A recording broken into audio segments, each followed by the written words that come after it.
os seguintes vínculos sobre essa anisotropia de fundo.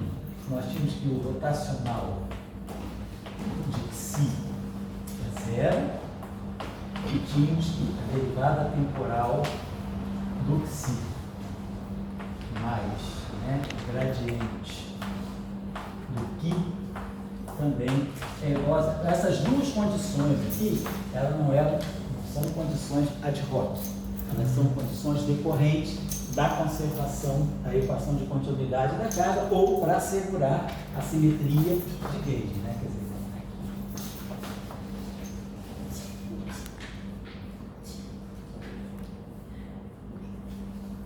a invariância de Gauge. Invariância de Gauge que se traduz, nós sabemos, pela conservação da carga, a equação de continuidade da carga. Aí a gente tinha tratado as dimensões e vimos que esses parâmetros, né, tanto o vetor xi quanto o escalar aqui, tinham dimensão de comprimento a -1. E aí a gente fez uma discussão, você tem dimensão de comprimento a gente relaciona com massa, né, por causa do comprimento de onda de Planck. Então, se tem um comprimento fundamental nas equações, isso deve estar trazendo alguma informação sobre alguma possível massa. A gente pensou assim, e aí, chamar a atenção aqui para uma outra coisa, que eu não chamei a atenção na aula passada, mas que a gente falou, esses vetores aqui, eles estão dando alguma indicação, quer dizer, se a gente colocar as equações de Maxwell no vácuo, tirando as correntes externas, esses termos aqui persistem. Então, existe uma fonte para o campo elétrico que vem do campo magnético. E existe uma fonte para o campo magnético que não é só a corrente de deslocamento, mas o próprio campo elétrico, né? E, claro, aparece esse termo novo também.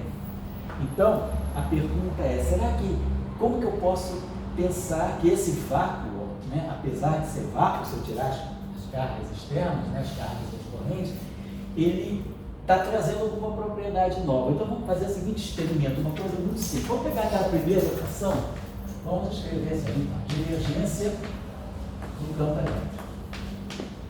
Menos se escalar B. Vamos escrever D é rotacional de A. Rotacional de A. Vamos dizer que a gente queira estudar, vamos botar aqui, rho sobre epsilon zero. Então vamos pensar, vamos olhar essa equação, esse termo. Imaginar, aqui eu tenho a divergência do campo elétrico. Vamos pensar o seguinte, se eu tirar a divergência, né, vamos dizer assim, que essa é uma equação com divergência. Então vamos ver, será que eu consigo escrever esse termo? Vamos pensar nisso aqui, esse termo aqui, se fosse isso aqui, divergência. As nossas amigas senhoras da limpeza andaram encerando o quadro. Escorregando. Uma divergência de si vetorado. Então, vamos desenvolver essa expressão. O que é a divergência do produto vetorial? Então, isso aqui seria a componente I, né, derivada I da componente I do vetor. Si vetorar, vou fazer só componente I. Mas então isso aqui é DI, e a componente I do produto vetorial é o epsilon de Lev-Tivita, vetor Xi, componente J, vetor A, componente K. Então eu vou pegar a derivada desse vezes esse, porque em princípio eu não estou dizendo que o Xi é constante, eu estou dizendo que o Xi ele tem rotacional nulo, mas não estou dizendo que ele seja constante no espaço-tempo. Pode ser o gradiente de alguma coisa. Então, quando eu pegar essa derivada atuando aqui, vai ficar f de j dx de j, que é o rotacional de Xi. Então, isso aqui vai dar a divergência do Xi vetor A, vai dar para nós rotacional de Xi escalar A. E depois esse I vem para cá, mas vai ficar deslocado no índice, vai ficar menos Xi escalar rotacional de A, que é esse termo aqui. Agora, nós já sabemos pela condição de invariância de Gauge que esse Xi aqui tem que ter rotacional nulo. Então, na verdade, aquele termo si escalar rotacional de A se reduz a esse termo aqui. Então, eu posso escrever esse termo todo,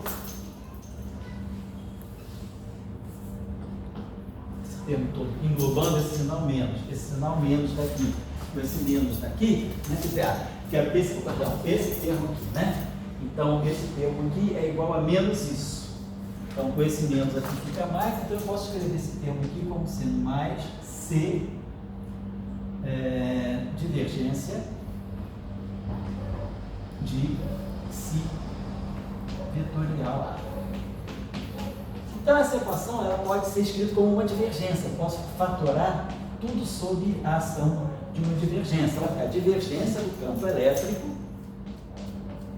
mais C si vetorial A. Isso igual a ρ sobre epsilon zero. Vamos dizer que eu multiplique tudo isso aqui por epsilon zero.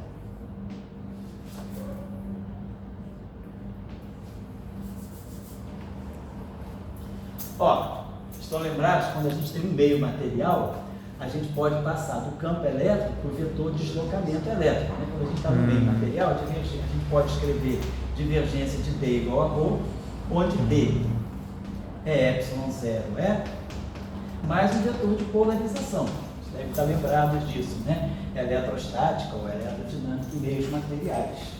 Então, aparece um vetor de deslocamento que é epsilon zero, mais uma polarização. Claro, no meio material, essa polarização vem das moléculas, né, do meio, que são polarizadas pelo aparecimento, né, de uma carga. Essa carga vai polarizar o meio, então, na verdade, eu vou ter um campo efetivo, que é um vetor chamado vetor de deslocamento elétrico. Aqui a gente tem algo muito parecido, só que o vetor de polarização é uma espécie de uma polarização intrínseca que vem de alguma física mais fundamental, como a gente falou. Da onde vem esse parâmetro que sim?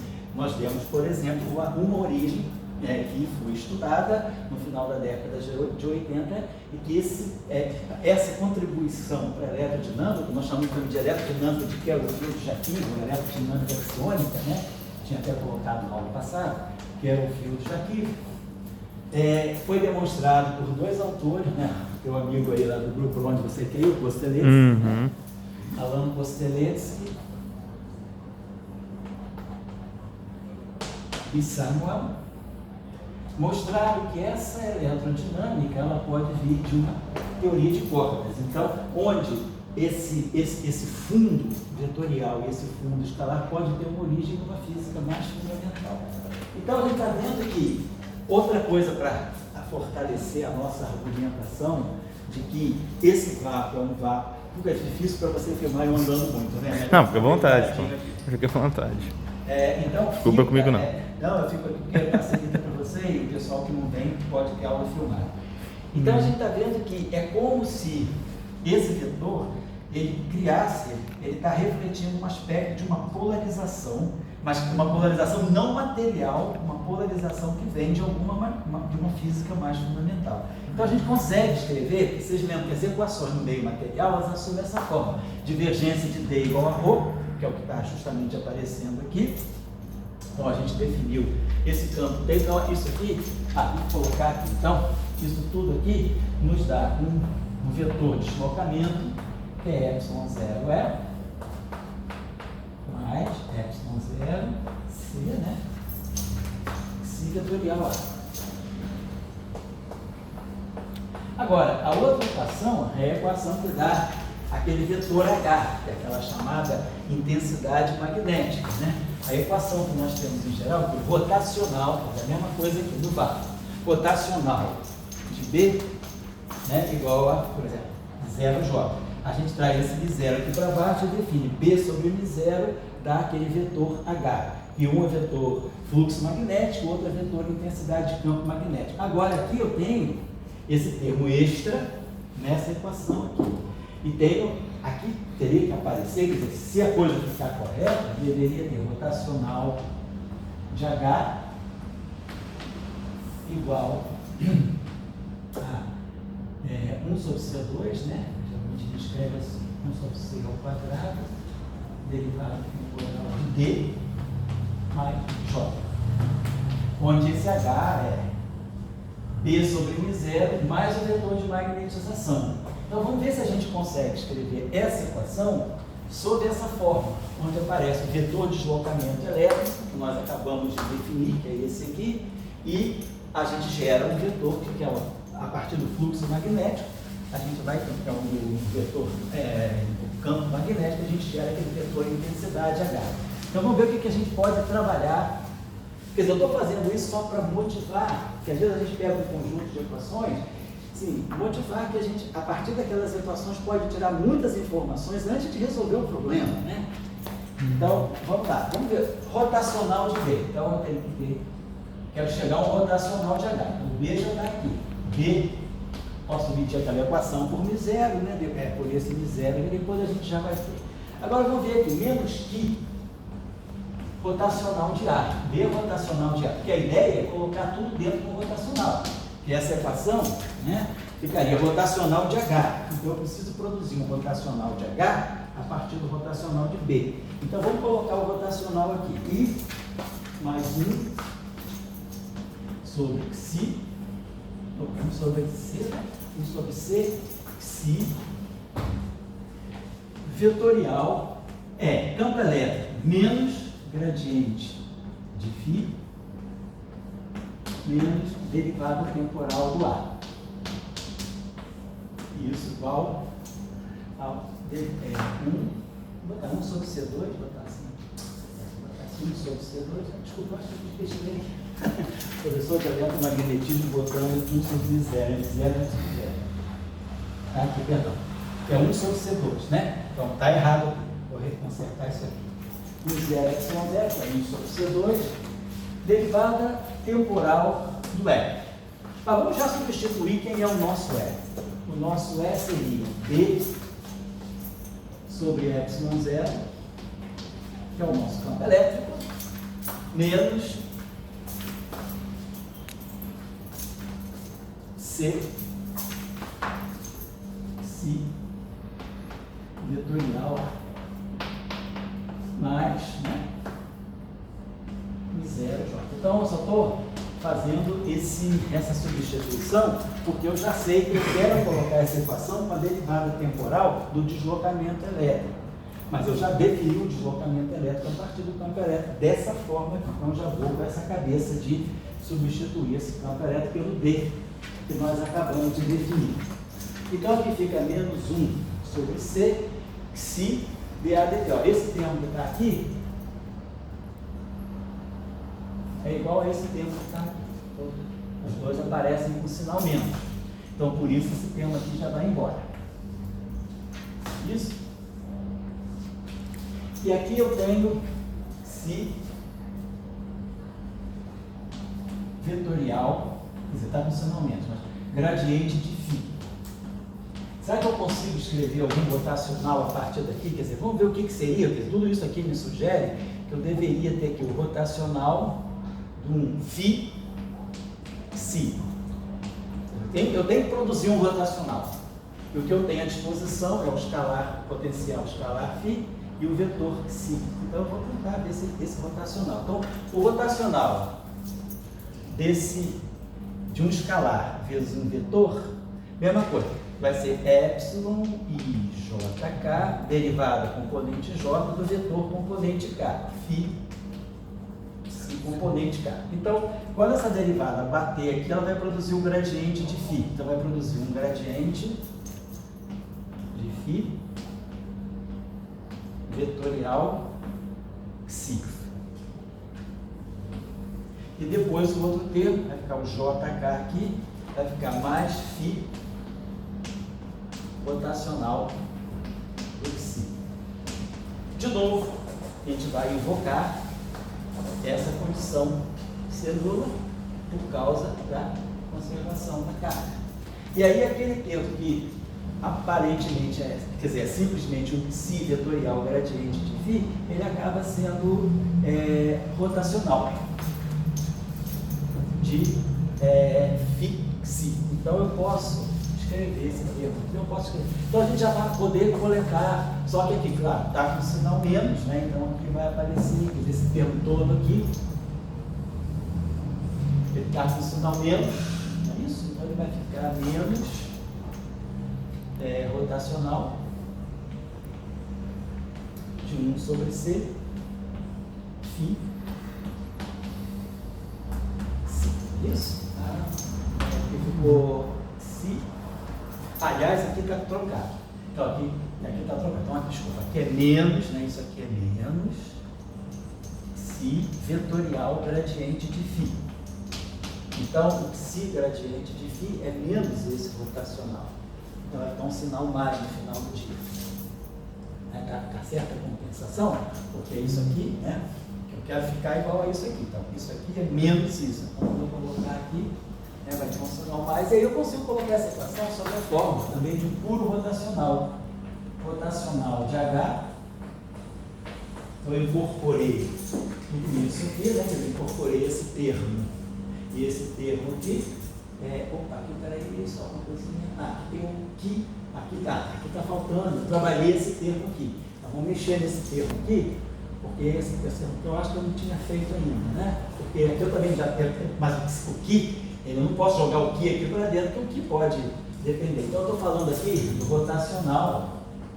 Vamos ver como é que eu posso produzir um rotacional aqui de π vezes A. Então o rotacional de π vezes A vai seguir aquela mesma regra. Vai ser o gradiente de π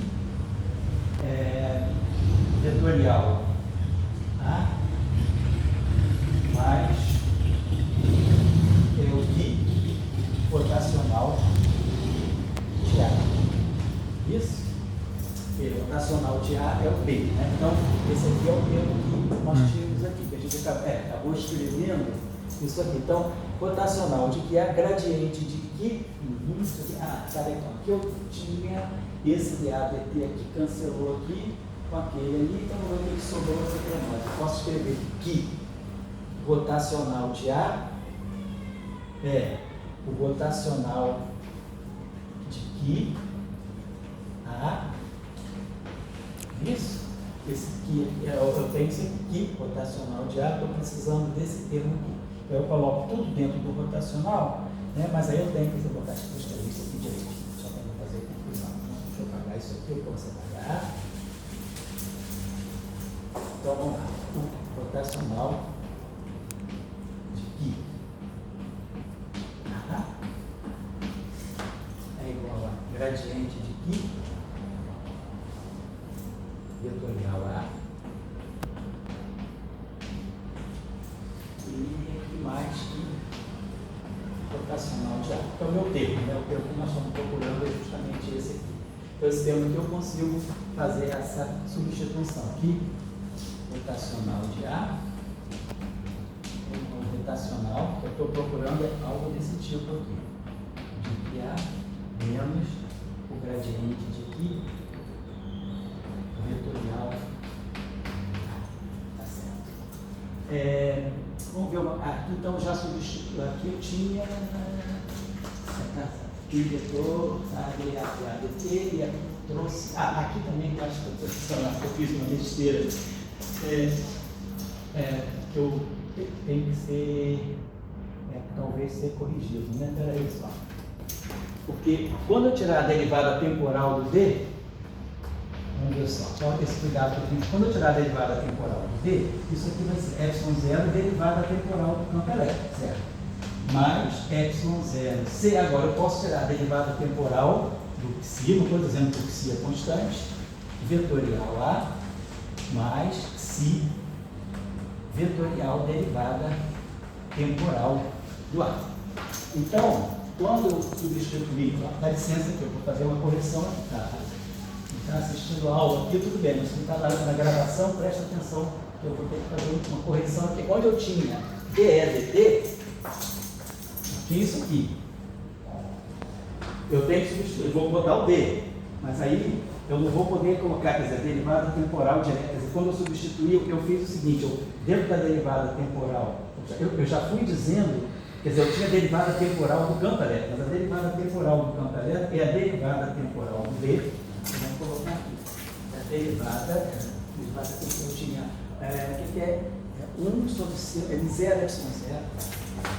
Zero epsilon zero. Então, vamos fazer a coisa direito. Derivada temporal do E. Então, a derivada temporal do E é a derivada temporal do D sobre epsilon zero. Certo? Né? E esse epsilon, aí depois eu vou ter que botar menos a C, que é isso aqui. Vou dividir tudo por epsilon zero, então, derivada temporal do E, que eu já estou cancelando, já estou pegando a derivada, vou botar aqui, de autor aqui, D sobre epsilon zero, tirei esse epsilon zero aqui, tirei esse epsilon zero aqui. Então, a derivada temporal do D, do E, e a derivada temporal do D, menos C, derivada temporal do Xi, vetorial A, e mais C, vetorial. menos, né? Estou parando tudo do lado de lá, né? Isolando essa aqui, ó. Oi? É porque achei que você tinha colocado aqui no texto. Tá certo? Não, então é menos. É menos, né? É que eu botei mais aqui, menos aqui. Menos C, derivada temporal, vetorial, derivada temporal. Então vamos colocar assim. Então esse termo aqui, Mestre, o Mi0 repetiu na corrente. que vai cancelar. Oi? Mi0 repetiu na corrente. Porque tá entre, já está em evidência. Botei em evidência aqui. Vai repetir. Pera, mas só uma coisa. Não, mas esse tema aí separado. você... É separado. Então beleza. É que eu invadi o terreno do Jorge, tá certo, Fernando? Tá, Então, ok. tá legal. Então, esse termo aqui é que vai cancelar esse termo aqui. E aí sobra esse termo aqui e esse termo aqui. Mas agora eu posso jogar essa derivada temporal, né, do Xi vetorial A, vai se juntar com esse termo aqui. Ó, eu tenho aqui, desse lado aqui vai aparecer derivada temporal, o gradiente do Qi, vetorial A. E mais, aí vai aparecer esse vetorial A que está aqui, eu posso jogar para o lado de lá. E aí vai se juntar.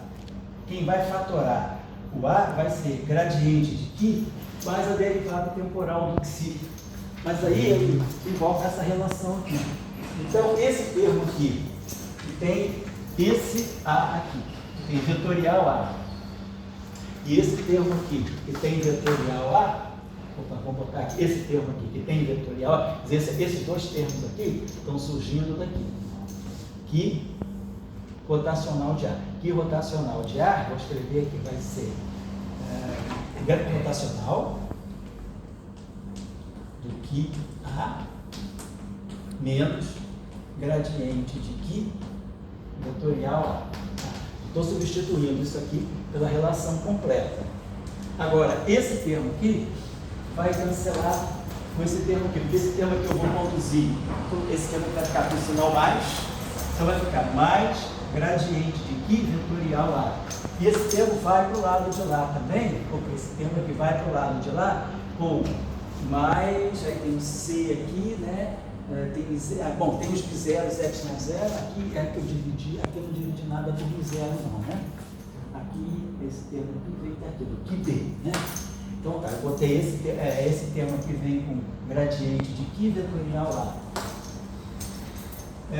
Esse termo aqui tem, acho que C, esse C vem daqui.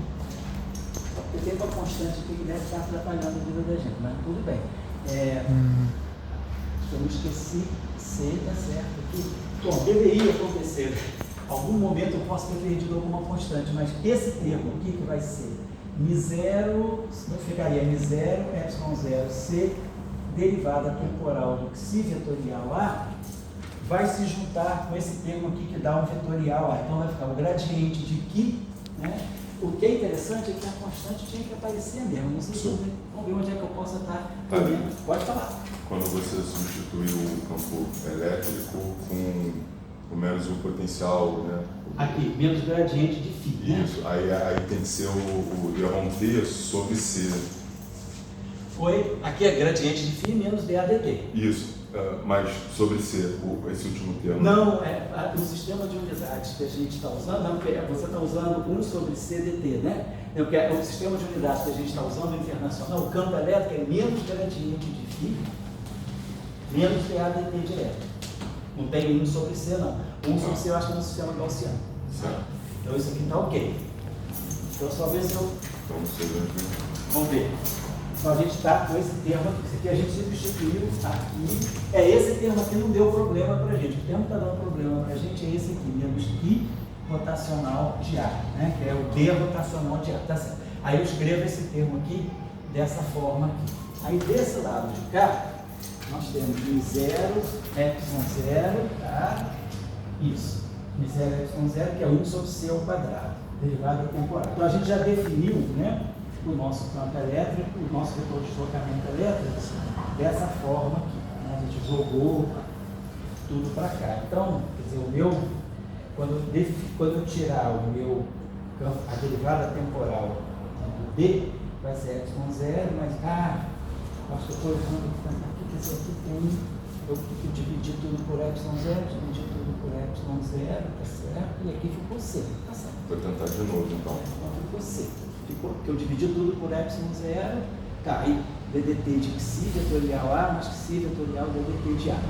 Aí a gente veio para cá. Essa equação aqui, era μ0, ε0, dEdt, tá certo? O dEdt, eu estou substituindo então derivada temporal, né? Essa aqui. D sobre ε0, que eu botei aqui, isso, e menos esse termo aqui, menos C, certo? Menos C, derivada temporal, C, tá certo, né? E aí agora, o que eu vou ter que fazer? Esse termo aqui cancelou esse aqui, que está de acordo, né? Certo? É isso mesmo. Mas aqui de novo, peraí.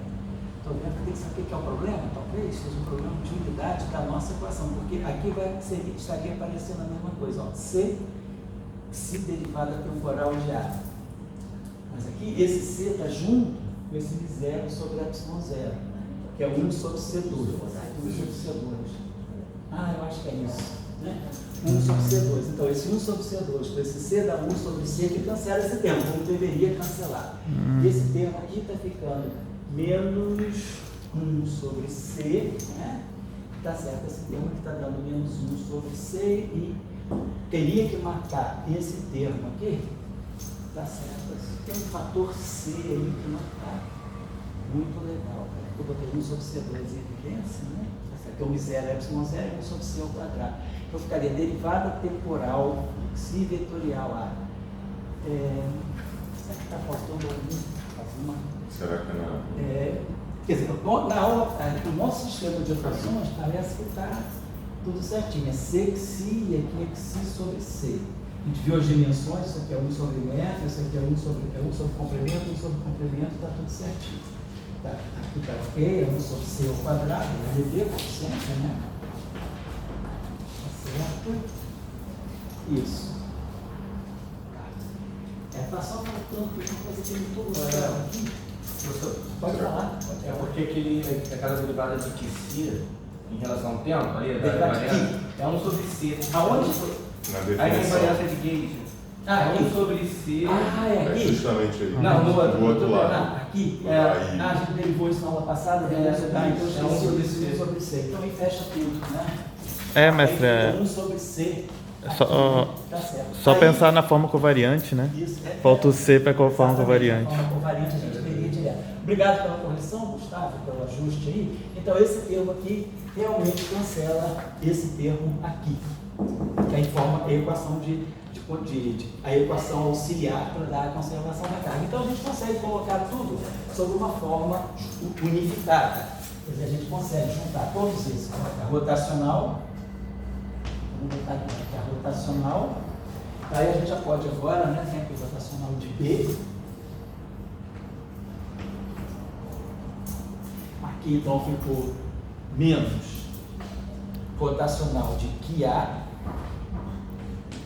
termo aqui vem, esse termo aqui foi o que foi embora, esse termo aqui ficou mais 1 sobre C, φ vetorial de si, certo? Desse lado a gente ganha um rotacional. E aqui desse lado aqui, agora C2, 1 sobre C2 dá-me 0, ε0. Então esse ε0 cancela esse aqui, aí vai ficar aqui μ0 de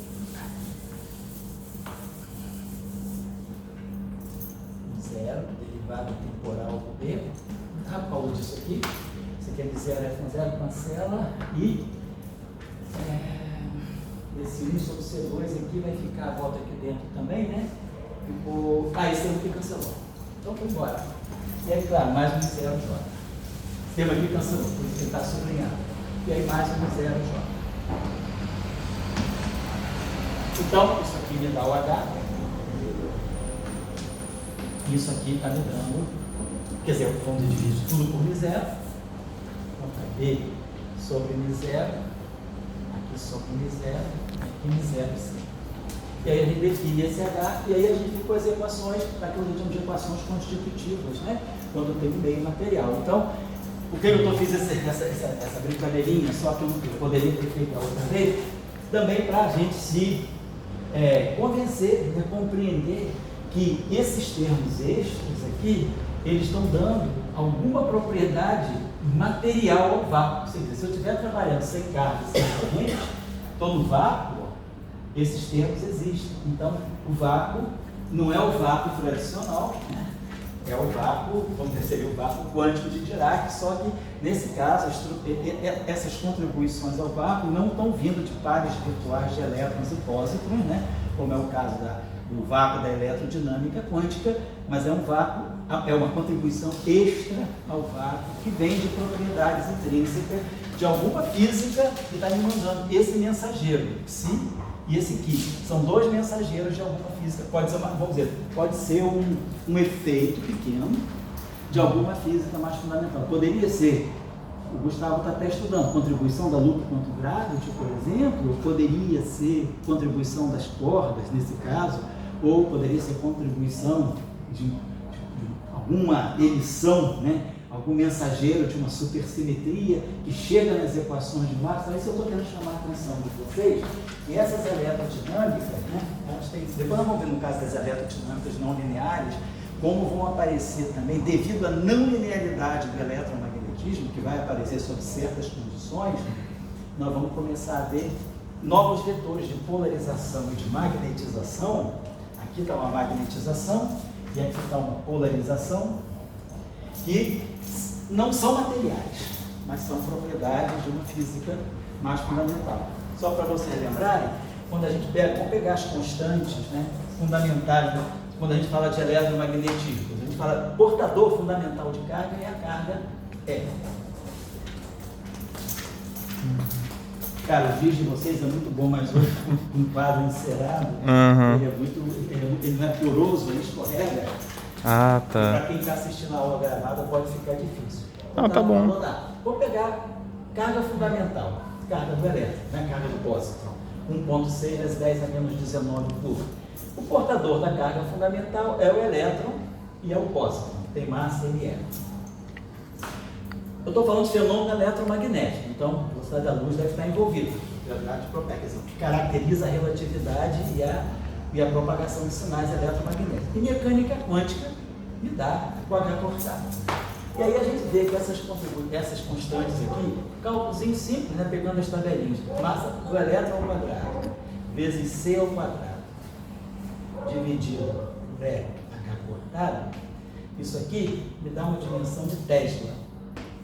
Então eu consigo construir um campo, botando todas as constantes, quilograma ao quadrado, metro ao quadrado por segundo ao quadrado, Coulomb, e colocando aqui Joule segundo, juntando todas as constantes, no final do dia eu ganho um Tesla. E isso aqui dá na faixa de 10 à potência 9 Tesla. Então, com as constantes fundamentais do eletromagnetismo e da mecânica quântica, eu consigo construir um campo magnético. E consigo também construir um campo elétrico. M é ao quadrado, C é a terceira, né? Porque o campo elétrico é C, tem uma unidade de C vezes o campo magnético. sobre EH portátil. Isso aqui, se a gente fizer o cálculo, vai dar alguma coisa na faixa de 10 elevado à potência 17 volts por metro, né? Ou newton por coulomb, vou botar volt por metro. Unidade de campo elétrico também. Então, campos dessa dimensão são campos muito intensos. Lembrar que, por exemplo, nosso amigo do LHC, qual é o campo magnético típico ali do LHC? 10, 8, 10, 10, o campo aqui.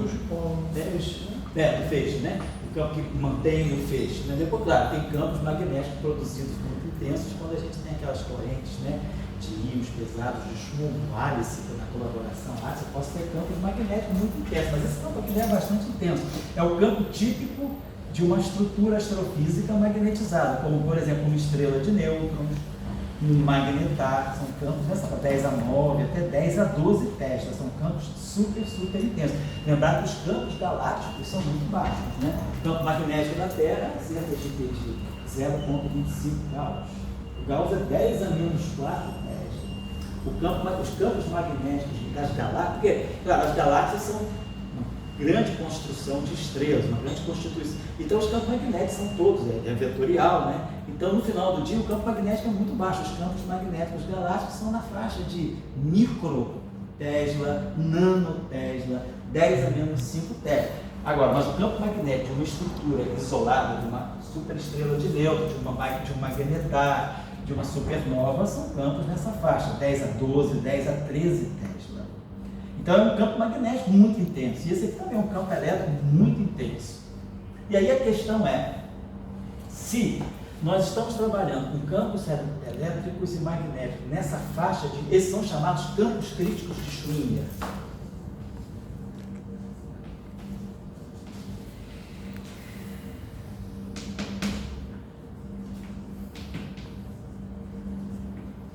Mas, na verdade, esses campos aqui poderiam ser chamados de campos de Euler-Heisenberg, porque em 1936, o Werner Heisenberg e o seu estudante Euler, eles fizeram um cálculo muito importante que gerou a chamada eletrodinâmica de Euler-Heisenberg, que nós vamos estudar aqui. É uma eletrodinâmica não linear, onde não vale mais o princípio da superposição. Por que ela é não linear? Porque nessa eletrodinâmica, eles somam.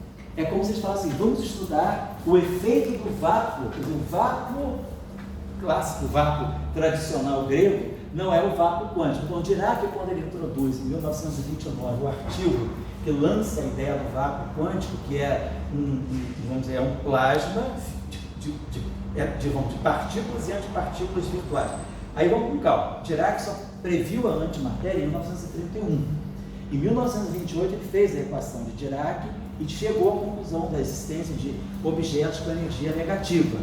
Mas o Dirac imaginava, em 1929, que o próton pudesse ser uma espécie de uma antipartícula do elétron, imaginando que eles têm a mesma carga oposta, porém a massa do próton é 2.000 vezes maior do que a massa do elétron. Então ele imaginava que, e na relatividade, massa é energia. Então ele imaginava que o próton, pudesse ser uma espécie de um antielétron num estado excitado. E esse estado excitado é mais energia significaria mais massa de repouso, E sobre C2. Mas aí ele foi corrigido por Hermann Weyl, que era um matemático, e que falou, olha, se o próton for a antipartícula do elétron, ele deve ter a mesma massa, por uma questão de simetria. E aí Dirac pensou naquilo por algum tempo. Então, em 1931, quando ele faz o paper que lança o monopólio magnético, ele descobre na equação, na sua equação de 1928, a simetria de conjugação de carga. E aí, se tem uma simetria de conjugação de carga, a antipartícula tem a mesma massa que a partícula. Então ele falou, existe uma partícula nova, existe o antielétron, que não é o próton. E aí o antielétron é descoberto um ano depois, em 1932. E aí, para Dirac, em 1929, com um conceito errado, ele consegue conceber uma nova estrutura completamente correta, que é o vácuo quântico. Quer dizer, o vácuo quântico é um conjunto de elétrons virtuais e prótons virtuais, partícula com carga negativa e partícula com carga positiva. Esse é o vácuo quântico. Então, nesse trabalho de Euler-Heisenberg, de 1936, Tem um artigo muito histórico, muito interessante, do Halper, que é de 1933, um artigo de meia página de fisiologia, coisa que é impensável hoje, nem ele faz um artigo dizendo o seguinte: olha, a ideia do Dirac de vácuo quântico, ela pode induzir novos efeitos nas equações de Maxwell, porque as equações de Maxwell pressupõem um vácuo trivial, um vácuo vazio. Mas agora, se o vácuo é um vácuo quântico, esse vácuo quântico pode se manifestar nas equações de Dirac. E aí, olha, Heisenberg fazem esse andar, olha, que é muito bem, claro. Olha isso, olha, era muito bom matemático, né? Inclusive ele morreu muito jovem, infelizmente, né? Mas o Heisenberg deu o problema, e esse trabalho do Walter Heisenberg, depois eu vou trazer a referência para vocês lerem. O trabalho é assim, é um tratado, um compêndio de análise complexa. E aí, análise, né, de variáveis complexas. E aí ele mostra que o efeito, se a gente considerar todos os efeitos quânticos das partículas e antipartículas virtuais do vácuo, aí agora sim, em 1936, o vácuo quântico é elétrons e antielétrons, elétrons e pósitrons virtuais, como também prótons e antiprótons virtuais. Mas o próton tem uma massa muito grande, o elétron é uma massa muito pequena, então o que você vê de mais palpável no vácuo quântico são pares partícula, antipartícula, elétron, pósitron.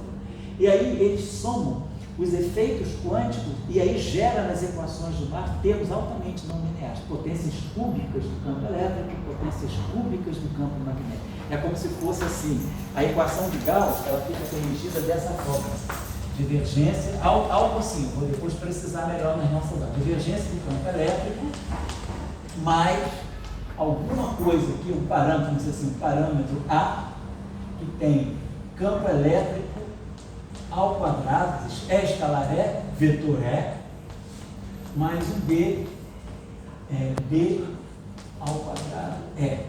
Então é como se a gente tivesse agora um vetor de deslocamento elétrico, né, que seria ε0 mais A, quer dizer, tudo isso aqui, você vai fazer o papel do vetor de deslocamento elétrico. Então a gente agora não tem mais uma equação de Maxwell que é linear no campo elétrico, ela é cúbica no campo elétrico e cúbica aqui nesse produto de campo magnético por campo elétrico. Então aparecem termos não lineares aqui, esses coeficientes A e B, eles trazem exatamente essa contribuição. Então, esses campos críticos, que são chamados campos de Schwinger, na verdade eles foram descobertos por Euler e Heisenberg quando eles fizeram esses cálculos, e eles mostram que o que aparece aqui é justamente o inverso daqueles campos críticos. Aqui aparece o campo elétrico crítico, ou o campo elétrico crítico, no denominador aqui e aqui. Então, isso que eu estou falando, eles são chamados campos elétricos de Schwinger, campos críticos de Schwinger, mas na verdade essas combinações apareceram naturalmente na eletrodinâmica de Euler e Heisenberg, que nós vamos estudar aqui. É uma eletrodinâmica não linear com várias, que tem sido muito usada para se descobrir, por exemplo, efeitos não triviais, efeitos materiais do vácuo, de refringência no vácuo, dicroísmo no vácuo, índice de refração que pode, sob certas condições, ser negativo. Então, o que eu estou chamando a atenção é isso, que quando nós colocamos no vácuo, submetemos o vácuo a um campo magnético dessa magnitude aqui, esse campo ele tem intensidade suficiente para começar a excitar os elétrons e os pósitrons. Ele começa a ver a estrutura do vácuo, ele penetra, ele quebra o vácuo, ele não vê mais o vácuo. Quer dizer, se eu pegar um campo magnético de 1 Tesla, 2 Tesla, 200 Tesla, sei lá, 1000 Tesla, ele ainda consegue ver o vácuo como vácuo. Mas quando eu pego um campo magnético dessa magnitude, ele já começa a penetrar na estrutura do vácuo, e aí ele já começa a ver o vácuo como um campo material. E aí o vácuo, esse campo magnético, ele polariza o vácuo e aí faz aquelas correções lá. Então é isso que a gente vai depois estudar nessas chamadas eletrodinâmicas não lineares. Hoje, na literatura, eu sempre gosto de fazer o balanço, né, o balanceamento. Esse ano apareceu mais uma teoria não linear, então a gente está na faixa de 20 extensões não lineares do eletromagnetismo. A mais histórica é Euler e Heisenberg. Depois a gente tem a mais histórica é Born-Infeld, que é de 1934, Euler e Heisenberg de 36, depois tem Einstein Podolsky, Einstein-Hoffmann, tem uma teoria, também um eletromagnetismo não linear de Einstein-Hoffmann, e depois aparecem vários agora, mais recentemente. O mais recente é o Mad Max, que é Max louco, né? É um eletromagnetismo que acopla com a gravitação e tenta resolver o problema da matéria escura. Nós vamos falar sobre ele também. Tem uma estrutura de não linearidade muito interessante, né? Então, vamos falar sobre essas coisas. Por que eu estou chamando a atenção disso? Porque sempre que aparecerem esses efeitos de uma física mais fundamental, isso se reflete na estrutura do vácuo. E aí, eu vou poder sempre definir campos D e campos H a partir desse vácuo que é induzido nessas propriedades materiais. O vácuo começa a apresentar propriedades óticas e propriedades materiais de anisotropia, por exemplo, que é o caso aqui. Então isso eu poderia ter falado na aula passada, mas passou batido. Eu lembrei nessa motivação hoje. Na aula passada a gente terminou pensando, vamos ver como é que ficam as equações de onda para esse eletromagnetismo. No eletromagnetismo tradicional, né? O D'Alembertiano do campo elétrico é nulo, D'Alembertiano equações de onda. Então, equações de onda do vácuo, a gente sabe que, né, a gente define aquele operador box, né, o operador quadradinho, que é 1 sobre C ao quadrado, o operador de D'Alembert, chamado D'Alembertiano, menos o Laplaciano. Então, no vácuo a gente tem, para Marx, D'Alembertiano do campo elétrico, é nulo, o campo elétrico se comporta, né, no comportamento ondulatório, a solução dessa equação, né, é sempre uma equação tipo onda. Então aqui a gente tem soluções de ondas planas, né? Por exemplo, né? Soluções de ondas planas. E o problema, claro, é linear. Agora apareceram essas propriedades novas. Como é que esses termos novos vão influenciar na equação de onda? Vamos dizer que a gente esteja no vácuo, vamos eliminar a corrente, as cargas, né? A densidade de cargas e a corrente, e vamos ver como é que se comporta. O que a gente está esperando, né?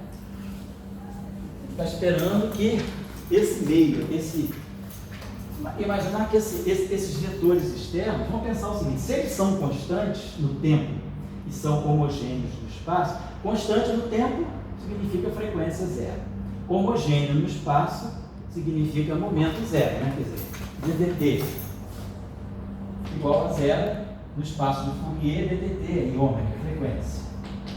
E gradiente nulo significa vetor de onda nulo, né?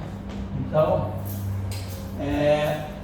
se esses campos têm frequência, se esse fundo ele não tem dependência temporal nem espacial e homogêneo, ele não interfere nem na frequência, nem no, vamos dizer assim, ele não troca energia com o campo eletromagnético. Ele não vai roubar, nem vai doar nem energia, nem momento para o campo eletromagnético. Então a gente pode começar a ver, por exemplo, né, como é que fica a distribuição de energia e momento dessa onda, e depois vamos ver as equações de onda. Vamos dar uma olhadinha. Como é que eu tiro a distribuição de energia? O que é energia? A densidade, vamos dizer, quando a gente lembrar, a densidade de energia eletromagnética, né, é 1/2 de epsilon zero. Isso aqui é a energia acumulada no campo elétrico e a energia acumulada no campo magnético. E depois a gente tem o vetor de Point, né, que é o transporte de momento, da intensidade, que M0 é vetorial B. E aí a gente tem aquela famosa, né, equação que é ddt, né, a derivada temporal da energia, mais a divergência do vetor de Point, isso é nulo. Porque onda eletromagnética livre no vácuo. Agora, meu vácuo não é mais um vácuo. Meu vácuo tem propriedades materiais adquiridas por esses termos. Vamos ver então como é que fica a questão da energia. Então, se eu faço o produto escalar dessa equação aqui, o B, então nós vamos ver rotacional. Esse relógio está funcionando? Tá, né? Acho que está. Rotacional de E. Tá batendo com o tempo da gravação. Oi? Batendo, né? Tá, o tempo da gravação. Menos derivada temporal de V. Daqui a um tempo o Gustavo vai mostrar para vocês aí o trabalho que ele está fazendo com a eletrodinâmica com tempo de contribuição da luz fotográfica, poder tirar e a gente está envolvido no termo lá. Eu pensei nisso, eu acho que no final da aula, acho que eu falo com o senhor, acho que eu pensei também de tirar Aquele B quadrado. Sei, não, não, eu espero que sim. Bom, na verdade, está trabalhando em cima do termo não linear complicado. Então, a gente multiplica. Por quê? Porque isso aqui vai dar para nós, né, menos derivada temporal de 1 meio de B escalar B. Isso?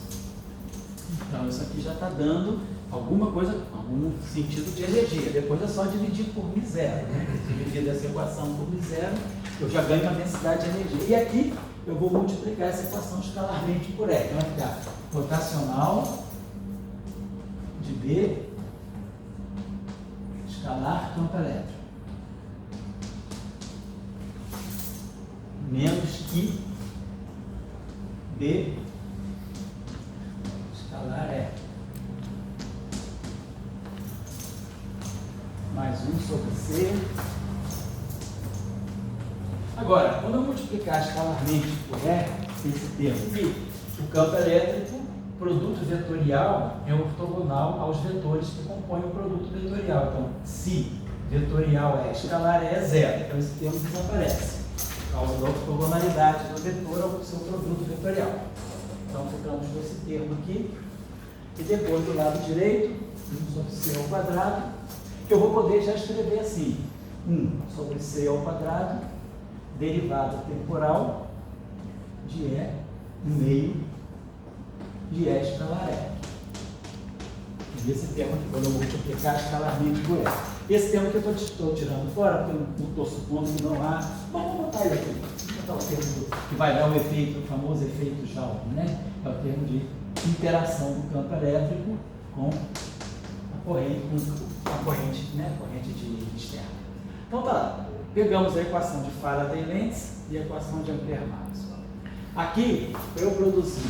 Isso aqui é 1, isso aqui é μ0, ε0. Vou trazer o ε0 aqui para dentro. Então, aqui eu já tenho uma densidade de energia. Vou dividir essa equação aqui por μ0. Então, aqui vai ficar 1 sobre μ0. 1 sobre μ0. E aqui P2, né? Então 1 sobre 2 μ0. Então, claro, se eu somar isso aqui, né? E essa equação aqui, vamos dividir também por μ0, para poder somar isso aqui, ou subtrair essas duas equações e ganhar uma densidade de energia. Então, vamos dividir isso aqui por μ0, então vai ficar aqui 1 sobre μ0. Aqui também divido por μ0. Aqui sai fora e aqui sai fora. Então agora eu posso, se quiser, posso multiplicar essa equação por isso não menos. E aí somo essas duas equações. Então aqui já está me dando, pelo menos, a energia maxwelliana. Seria o caso maxwelliano. Então se a gente somar essas duas equações, a gente vai ter menos 1 sobre μ0. Aí vamos ter aqui rotacional de E. B escalar, rotacional de E, mais E escalar, rotacional de B. Estou somando essas duas equações, tá? Somei esse termo, com esse aqui, menos 1 sobre μ0 e B escalar E.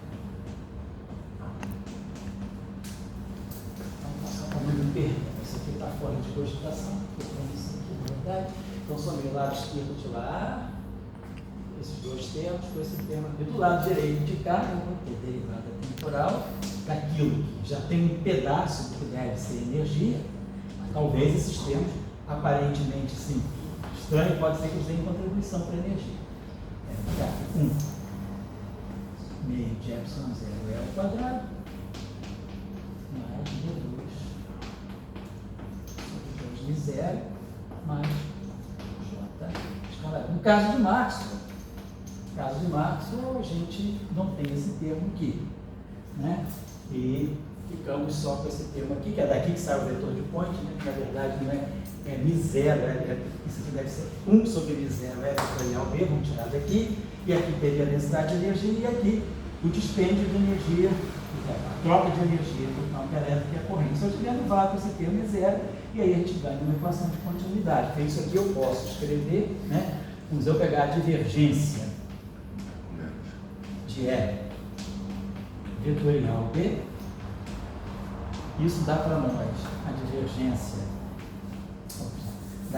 Divergência de E escalar B vai dar para nós o rotacional do campo elétrico. Isso. Escalar B, que é esse termo aqui. Vamos ficar, deixa eu ver aqui, só para não me enganar. DI, epsilon, I, J cá. E componente J, B componente K. Olha cá, esse que você bater aqui vai produzir o rotacional de E escalar B.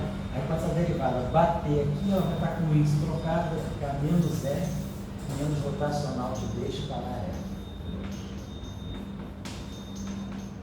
Então tá. Então aquele termo que está lá é isso aqui, né? Justamente esse termo aqui. Quando eu somei essas duas equações, esse não menos está só aqui, perdão. Está só aqui e aqui é mais, tá? Menos B aqui. Então, que é justamente essa equação com sinal trocado, né? O rotacional de B escalar é, né? Então, rotacional de B, então a gente botar aqui menos mais. Então a gente tem que ter um que está entre parênteses, é justamente isso aqui, rotacional de B escalar é menos rotacional de E escalar B, que aí, então é menos, né? Então tudo que está aqui é menos divergência de E vetor B.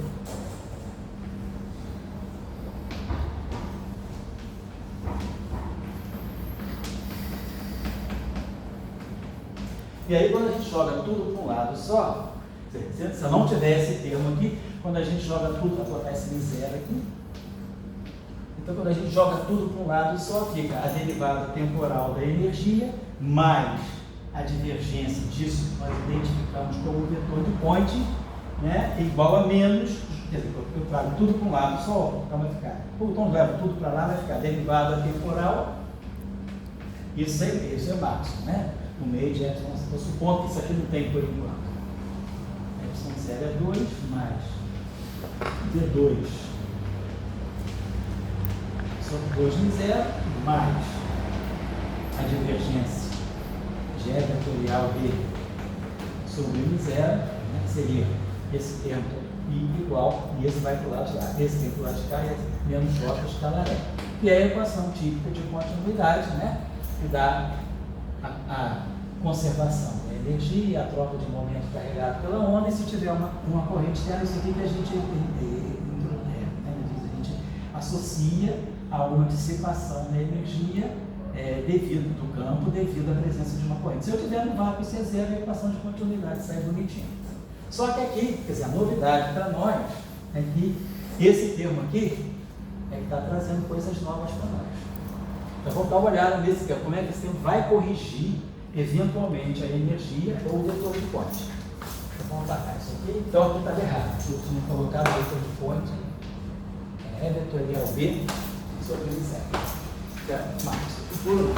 Vamos fazer o desenvolvimento daquele terminho ali para ver o que aquele termo pode trazer de contribuição. Então eu tenho, vamos esquecer o 1 sobre 0 por enquanto, eu tenho que.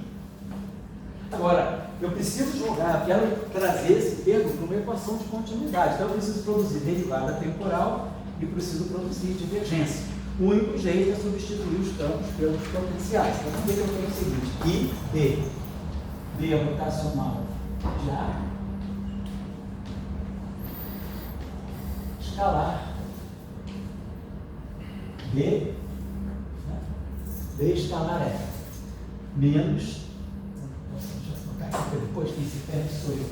Vamos desenvolver só esse termo. I sem sinal. I, B, escalar E. Então, isso, vamos lá. I, rotacional de B. O E é menos, então já vou botar um sinal menos aqui. Menos I, né, rotacional de A, escalar. Aí é menos gradiente de φ, então vai ficar gradiente de φ. DAD. Então, esse termo aqui. Por que eu estou fazendo essa substituição pelos potenciais? Porque eu preciso ver como esse termo interfere. Quer dizer, esse termo tem que trazer dissipação de energia, troca de momento, então tem que ter, para ser uma equação de continuidade, ele tem que sim enquadrar em alguma coisa, como derivada temporal, derivada espacial. Então vamos ver como é que a gente pode trabalhar. Então, esse primeiro termo aqui é menos que rotacional de A, escalar, gradiente de φ. E o outro termo aqui é menos que rotacional de A, escalar, derivada temporal. Já. Eu vou pensar aqui, ó. Aqui tem muito operador de gradiente. Então, isso aqui está rotacional de A, gradiente de φ, que pode estar ligado a essa combinação aqui, divergência. Vamos ver o que é isso aqui, divergência de φA. Se a gente pensar, não, divergência não, rotacional. Isso aqui isso aqui é um produto escalar, né? Então, isso aqui é um escalar. Então, vamos pegar a divergência de φA. Como é que eu tiro isso aqui? Então, a divergência de φ vezes A vai ser o gradiente de φ escalar campo A, mais o φ divergência do campo A. Então, esse termo que está aqui é rotacional de A, que é o P, né? Vamos dizer que a gente coloque assim. Então, gradiente, esse termo aqui valeria a pena, então você não tem. Vamos dizer que fique assim mesmo. Divergência de φA seria gradiente de φ, escalar A, tá certo? Mais φ, divergência de A. Bom, vamos dizer que agora, se eu mantivesse B vezes φ, vamos pensar o seguinte: ao invés desse termo aqui, vou manter esse termo aqui como sendo B, rotacional de A é B. Então, você vai ficar menos que B, escalar, gradiente de φ, esse termo. Vamos trabalhar só esse termo aqui por enquanto. Então, eu posso pensar que isso aqui é a divergência, vamos pensar nisso aqui, divergência de que φ. Vamos ver o que isso aqui dá para a gente. Então, isso aqui vai ficar divergência, vai ficar gradiente de que escalar φ. Se φ for que o que for homogêneo, isso é zero, mas não vamos dizer que seja. Depois, mais que gradiente de φ escalar B. E depois mais que φ divergente de B. Mas o divergente de B é zero. As equações dessa eletrodinâmica não introduzem monopolo magnético, então esse termo aqui é zero. Então, de qualquer forma, esse termo está aqui, que B. Então, eu posso pensar nisso aqui. Eu posso pensar que esse termo que eu estou aqui, que é gradiente de φ, escalar B, vezes φ, que é esse termo que está aqui, eu posso substituir esse termo dando isso aqui, tá? Isso aqui é igual a isso aqui. Então, esse termo que está aqui vai ser menos, então eu posso escrever esse termo aqui como sendo menos a divergência de que φ B. Então, já produziu uma divergência. Então, esse termo aqui já deveria estar entrando na correção do vetor de ponte. Pode ser que, então, essa combinação aqui vai corrigir o vetor de ponte. Então, esse termo, mas eu tenho que isolar. Agora, eu tenho menos esse termo aqui. Isso aqui é isso menos isso. Com esse sinal menos vai ficar mais. Mais gradiente de φ escalar e B. Deixa eu apagar isso aqui. Então, esse primeiro termo aqui, né, vou até salvar aqui para a gente, esse primeiro termo aqui, ele produziu algo que me é bem-vindo, né, porque é a divergência de alguma coisa. Então, isso aqui vai entrar na divergência daquilo que era antigamente o vetor de ponte.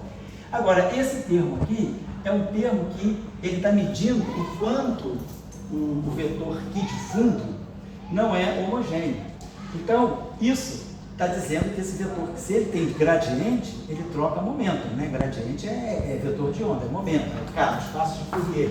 Então, isso aqui está dando uma troca. Então, isso aqui vai entrar, viria se juntar com esse termo, que é um termo que pode estar dando, quer dizer, se esse produto todo aqui for positivo ou negativo, ele pode estar dando ou tirando energia.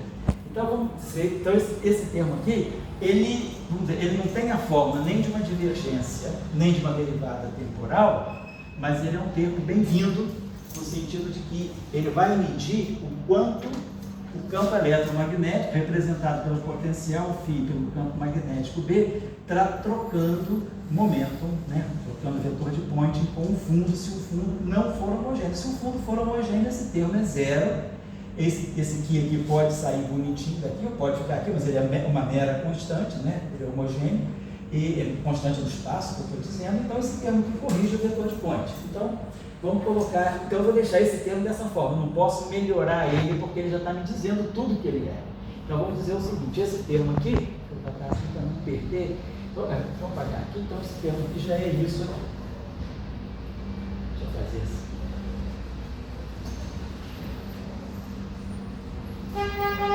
Isso aqui é isso aqui. Agora vamos trabalhar esse termo aqui, que tem a derivada temporal. Então, de uma certa forma, vamos ver aqui, esse aqui, talvez não seja também legal, vou manter isso aqui como campo, sei lá, talvez eu pudesse manter isso aqui como sendo campo magnético B mesmo, então, vamos dizer assim, esse termo aqui, menos que rotacional de ar. Então, talvez tenha sido precipitado e substituído o B como rotacional de ar. Vamos manter o B como B mesmo. Escalar, derivada temporal do ar. Então, isso aqui eu posso fazer o seguinte, isso aqui eu posso escrever como sendo menos a derivada temporal do que dA. Claro, vamos usar a regra de Leibniz, né? Então, um termo sai daqui, que é a derivada temporal do A vezes πd. Mas agora tem dois termos indesejados, que é a derivada temporal do que e a derivada temporal do B. Então, eu posso escrever esse termo aqui mais derivada temporal do que B.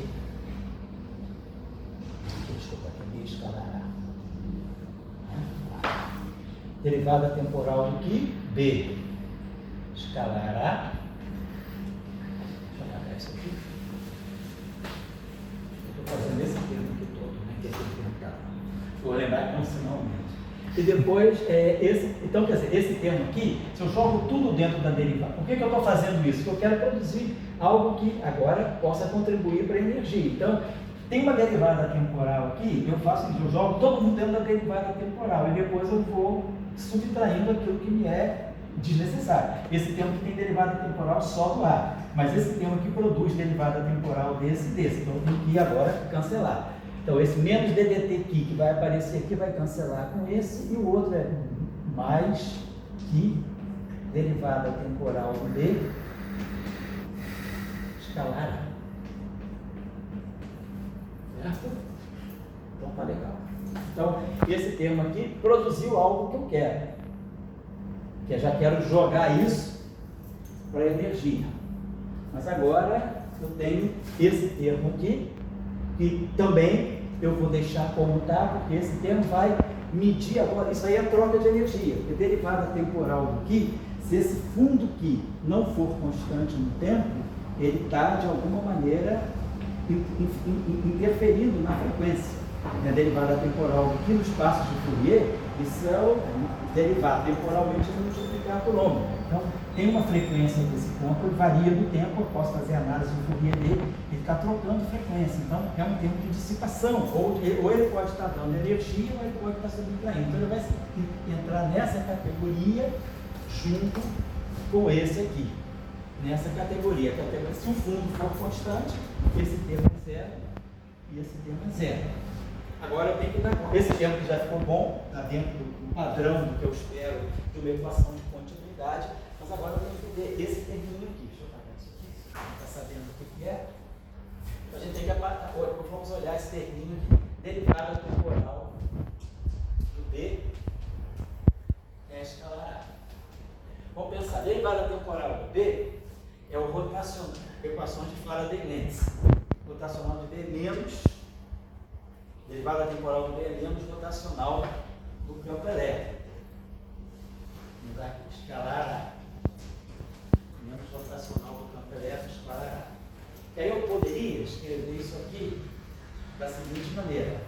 Se eu pegar o divergente de E vetorial A, então, de novo, eu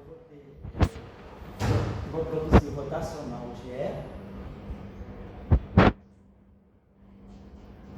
escalar A, certo? Que a divergência, ela vai pegar aqui, vai pegar componente I, componente I aqui, aí vai ficar FJK, DI, PJ, vai produzir escalar A, e depois vai produzir esse carinho aqui, vai ficar menos E, escalar, rotacional de A. Tá certo. Então, a derivada temporal de B, então eu posso escrever esse termo dessa forma aqui. Esse termo aqui, eu posso usar isso aqui e jogar esse outro termo para o lado de lá. Então, vamos dizer o seguinte, a derivada temporal do B daqui para alguma coisa que tem divergente. Então, daqui deve estar saindo alguma coisa que vai se juntar a esse aqui. Eu estou dizendo que esse termo aqui esse termo aqui é isso aqui. Né? Exatamente. Vai ter alguma coisa que vai estar dito, esse aqui está entrando com o vetor de point, e isso aqui também. Então, estou dizendo agora que esse termo aqui é isso aqui. Menos isso aqui. Menos e mais. Então, menos rotacional de E escalar A é esse termo aqui, né? Menos rotacional de E escalar A, esse termo aqui é menos divergente de E vetorial A, ou mais divergente de A vetorial A, só um pouquinho lá. E aí aparece esse termo aqui, esse termo aqui é menos, né? Isso aqui vai aparecer também, esse termo aqui tem sinal menos, né? Vai aparecer menos isso aqui, que é mais isso aqui. E esse termo aqui vem para cá, menos é escalar, rotacional de A. No fundo é escalar B. Isso? No fundo é escalar B. Então, esse termo aqui é DDT de B escalar A, eu posso escrever como sendo essa divergência, e aí está aparecendo esse termo aqui, que é o E escalar B. Mas agora, aquilo lá, quer dizer, isso aqui é igual a isso aqui, né? Menos isso aqui. E aí agora eu estou trabalhando esse termo aqui. É menos que, né? D.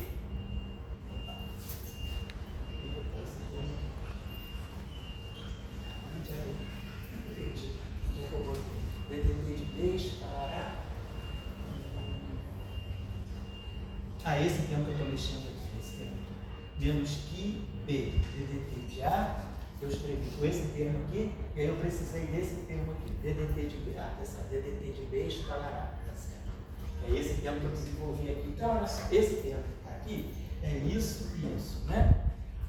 E aí, esse termo aqui, que é menos que, vamos botar isso aqui, menos que rotacional de A, B, escalar DDT de A, né? Então tá. Menos que B, exatamente esse termo.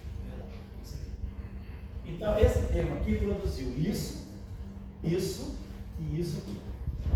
E isso aqui, esse termo aqui, é o que está aqui, né? Então, DDT de B escalar A, ou DDT de B escalar A. Por que eu peguei esse termo aqui?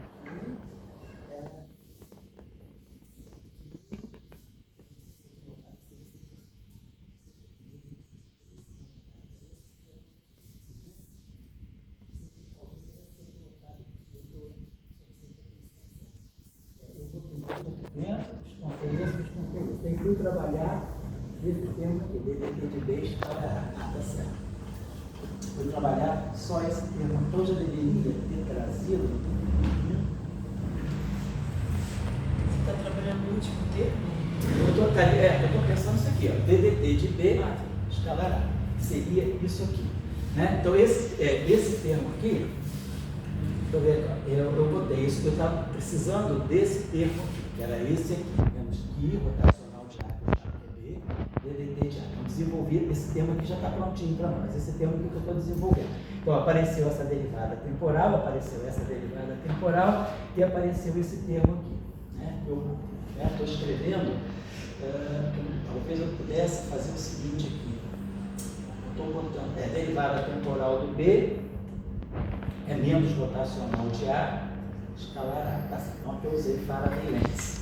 O problema todo é que quando eu trago aqui, então eu vou fazer o seguinte.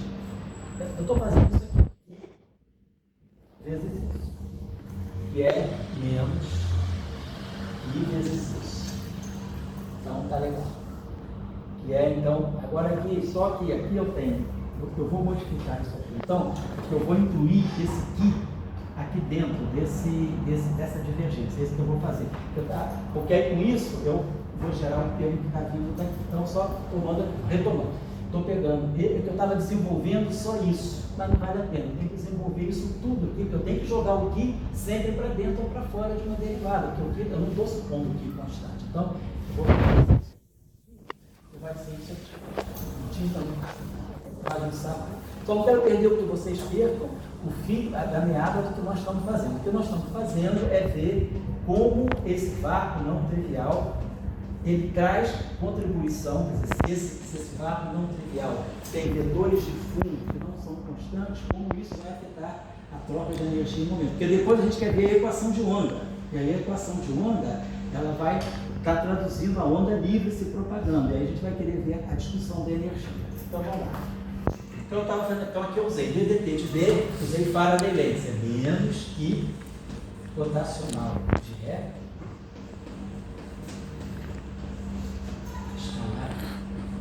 Lembrando que nós estamos saindo daqui, que B escalar E.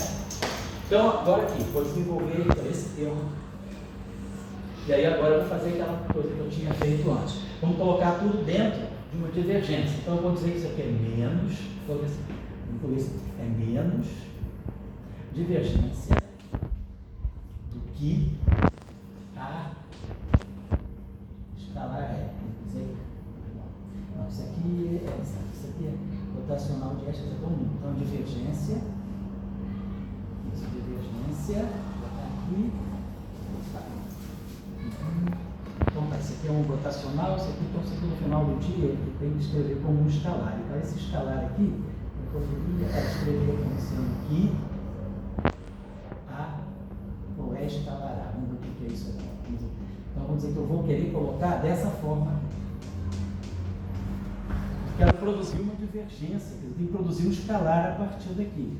Então, eu tenho uma derivada espacial. Então, eu posso tirar, ou eu posso tirar o gradiente, ou eu posso tirar o gradiente de um escalar, ou eu posso tirar a divergência de um vetor. Para nós é mais conveniente pensar na divergência de um vetor. Então, eu vou escrever esse termo aqui como sendo menos, claro, aí compensando, é claro, isso aqui é menos a divergência do que é vetorial A, que vai dar gradiente de que escalar é vetorado. Depois vai pegar o rotacional desse e depois vai pegar o rotacional. Eu estou pegando a divergência desse número. Deixa eu botar aqui para quem está vendo bem. Isso aqui é DI do epsilon e JK. Estou pegando a divergência desse vetor aqui. Esse vetor aqui é que é componente J a componente K. Então isso aqui vai produzir. O primeiro termo vai dar para nós gradiente de Qi. E aqui, gradiente de Qi. Escalar é vetorial A. É o primeiro termo. Se eu desenvolver isso aqui, que eu estou dizendo. Se eu quiser desenvolver isso aqui é divergência desse vetor aqui. Esse vetor aqui tem essa componente. Então, a primeira derivada vai bater aqui, vai dar um gradiente de Qi E aí aqui eu vou dar escalar, e aqui o produto vetorial de E com K componente I. Depois, essa derivada vai bater aqui. Aí ela vai produzir o rotacional de E. Vai ficar mais que rotacional de E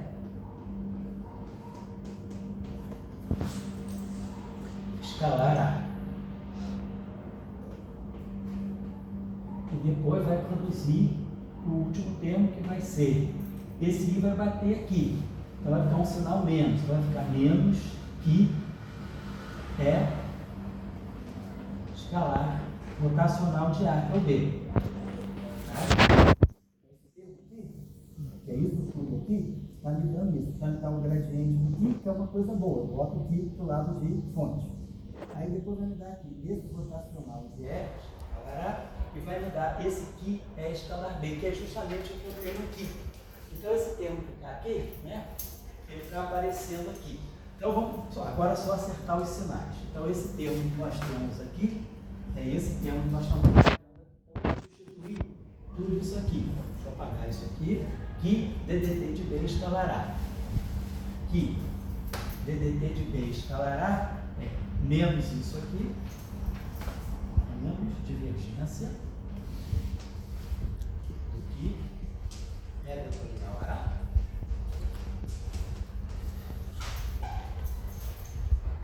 É esse termo aqui.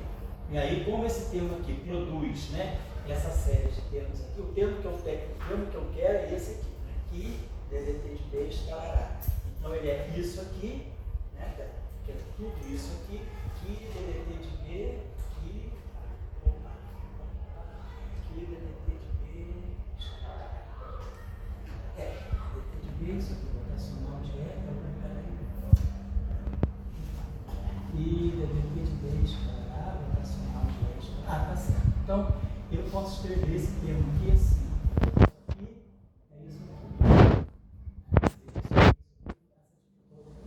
Então, deixa eu botar aqui para não fazer mais confusão. Que esse termo que está aqui é menos, então, isso aqui é esse termo, então. Isso menos aqui, isso aqui, menos isso aqui, menos isso aqui, mais isso aqui. Então, no lugar disso aqui, é menos divergência, né? Que rotacional de é isso que eu tenho, menos que rotacional de E escalará, é esse termo aqui. É esse que eu tenho aqui. Então, ele vai ser menos divergência disso, menos. Vou passar isso tudo aqui. Então, eu estou precisando desse termo aqui. Então, esse termo aqui que eu estou precisando, ele é esse cara aqui, que eu botei aqui, menos o gradiente de que escalar é vetorial A. Esse termo aqui. E depois menos esse termo aqui, menos que é escalar A.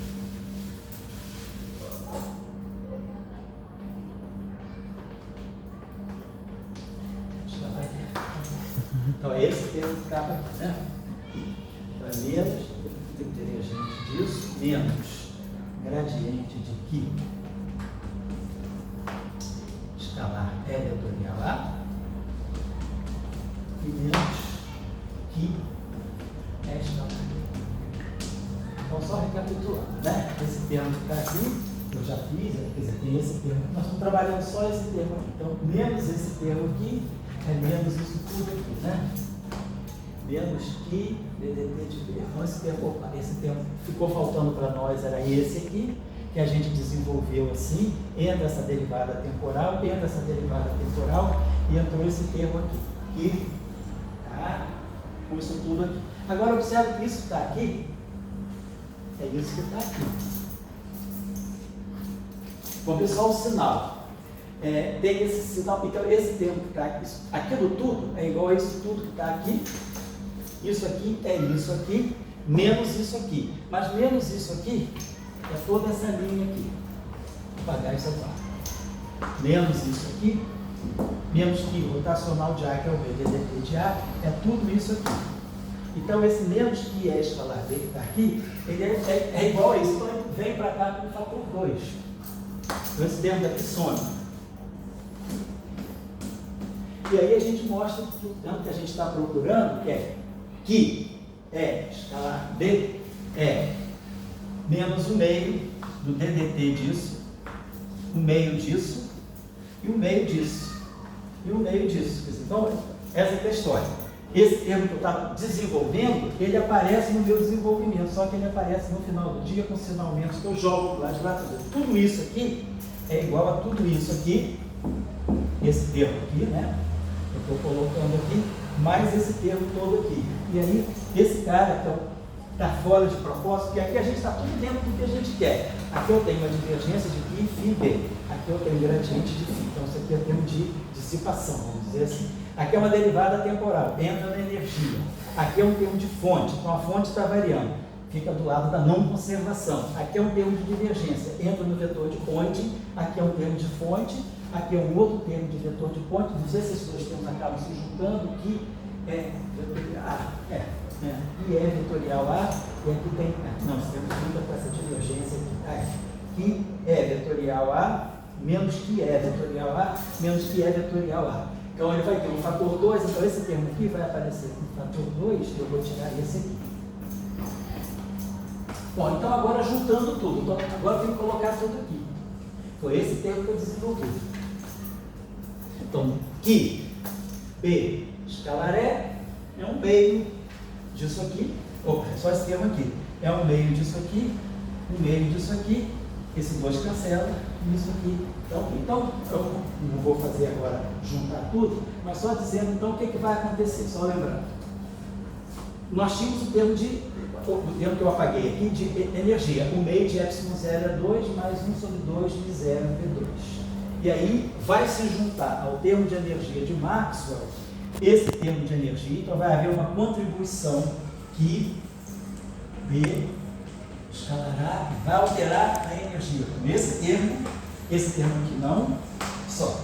E aí agora vamos alterar o vetor de ponte com o quê? O vetor de ponte vai receber essa contribuição, menos que φb, vai receber essa contribuição que é escalar, que está tudo dentro da divergência. Então aquele termo que é 1 sobre μ0 é escalar B, que é o vetor de ponte, está dentro da divergência, ele vai receber essa divergência, vai receber essa divergência e pronto. Agora, e aí do lado então a gente ficou com a equação que vai ter essa estrutura aqui. Rapidinho aqui. Derivada temporal, vamos botar assim.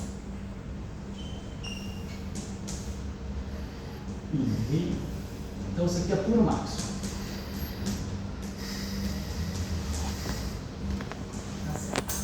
E aí, derivada temporal, esse termo aqui, ou esse termo aqui, esse aqui, vai aparecer menos DDT, então vai ficar menos que, menos o meio, vai ter o fator 2, porque esse aqui está dentro daqui, apareceu aqui menos aí, então meio de que B escalar A. Depois, esse termo que eu vou deixar, porque ele é fora da divergência, então a energia foi modificada por esse termo apenas. Isso aqui é divergência, isso aqui é gradiente, está certo. Então, esse termo aqui está certo. Esse termo aqui é isso aqui.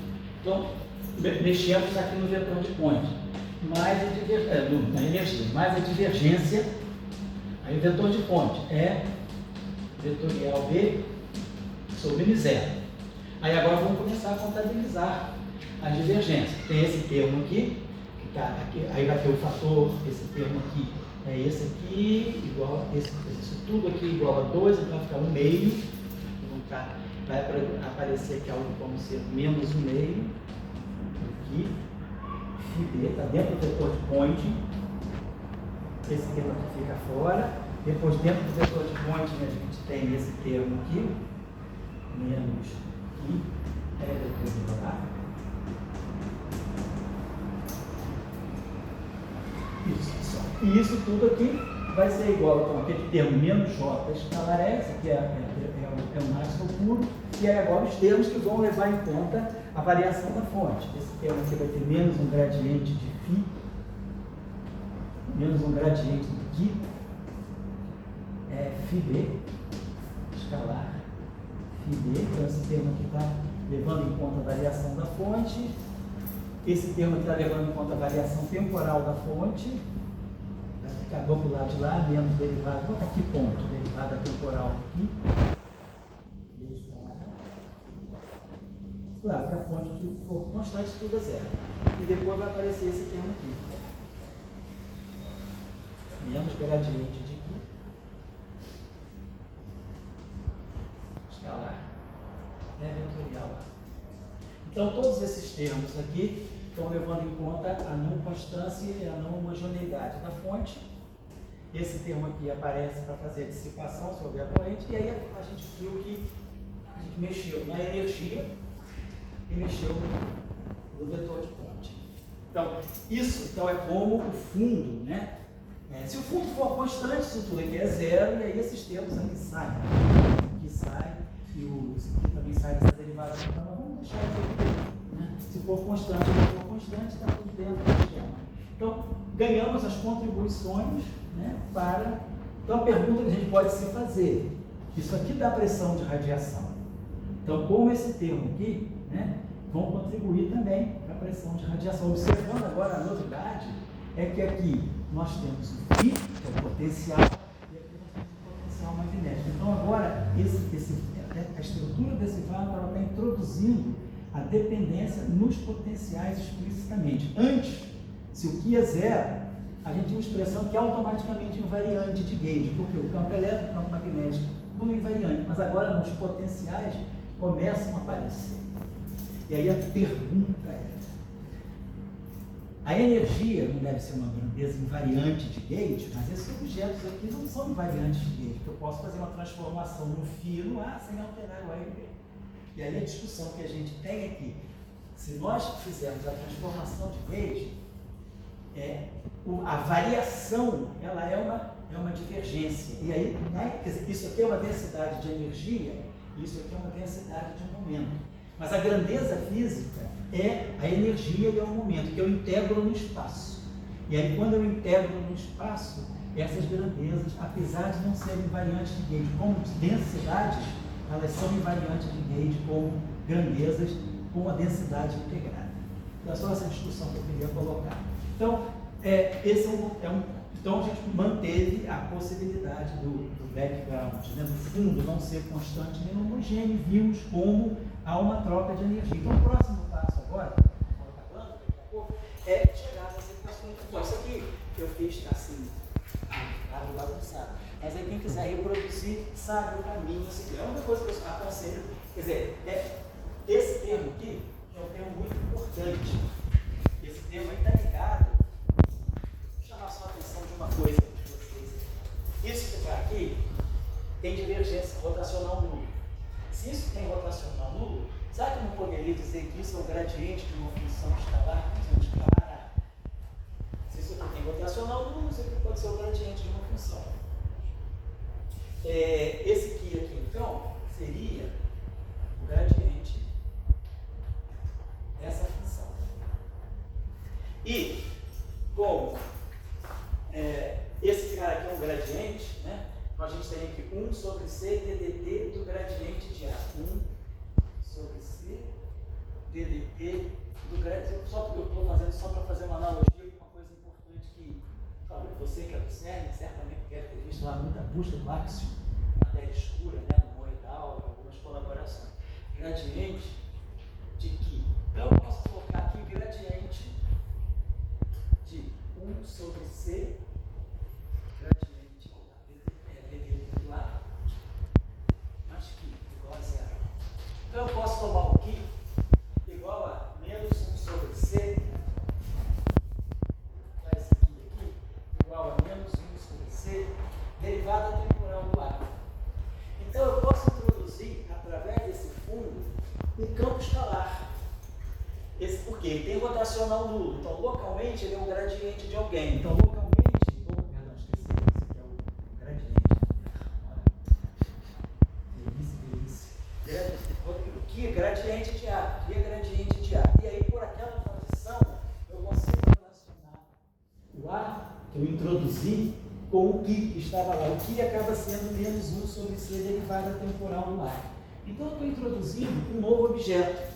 E essa eletrodinâmica aqui é chamada eletrodinâmica axiônica. A gente pode, esse objeto aqui, a gente introduz esse campo escalar A, que é o chamado campo do áxion.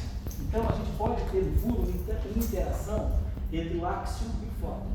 E a eletrodinâmica, então, dessa eletrodinâmica anisotrópica, eu estou, pela conservação da carga, né, pela invariância de Gauge, eu consigo relacionar esse fundo com alguma coisa mais fundamental ainda. Um fundo vetorial e um fundo escalar, todos derivam de um único campo escalar, A, que eu interpreto, então, como sendo o campo do áxion.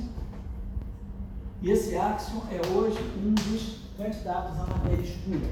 Então, agora, a história do áxion não vem daí. O áxion foi introduzido na década de 70, na QCD, eu não estou com a camiseta hoje do modelo padrão, porque tem um termo, que é o termo teta-vácuo, da QCD. Esse termo foi introduzido via QCD e depois ele entrou na física, que é o áxion, chamado áxion invisível. Então, esse áxion é uma partícula escalar ou pseudo-escalar, que vem de alguma física mais fundamental e que pode interferir no eletromagnetismo. E esse efeito que está aqui, vocês observam uma coisa interessante.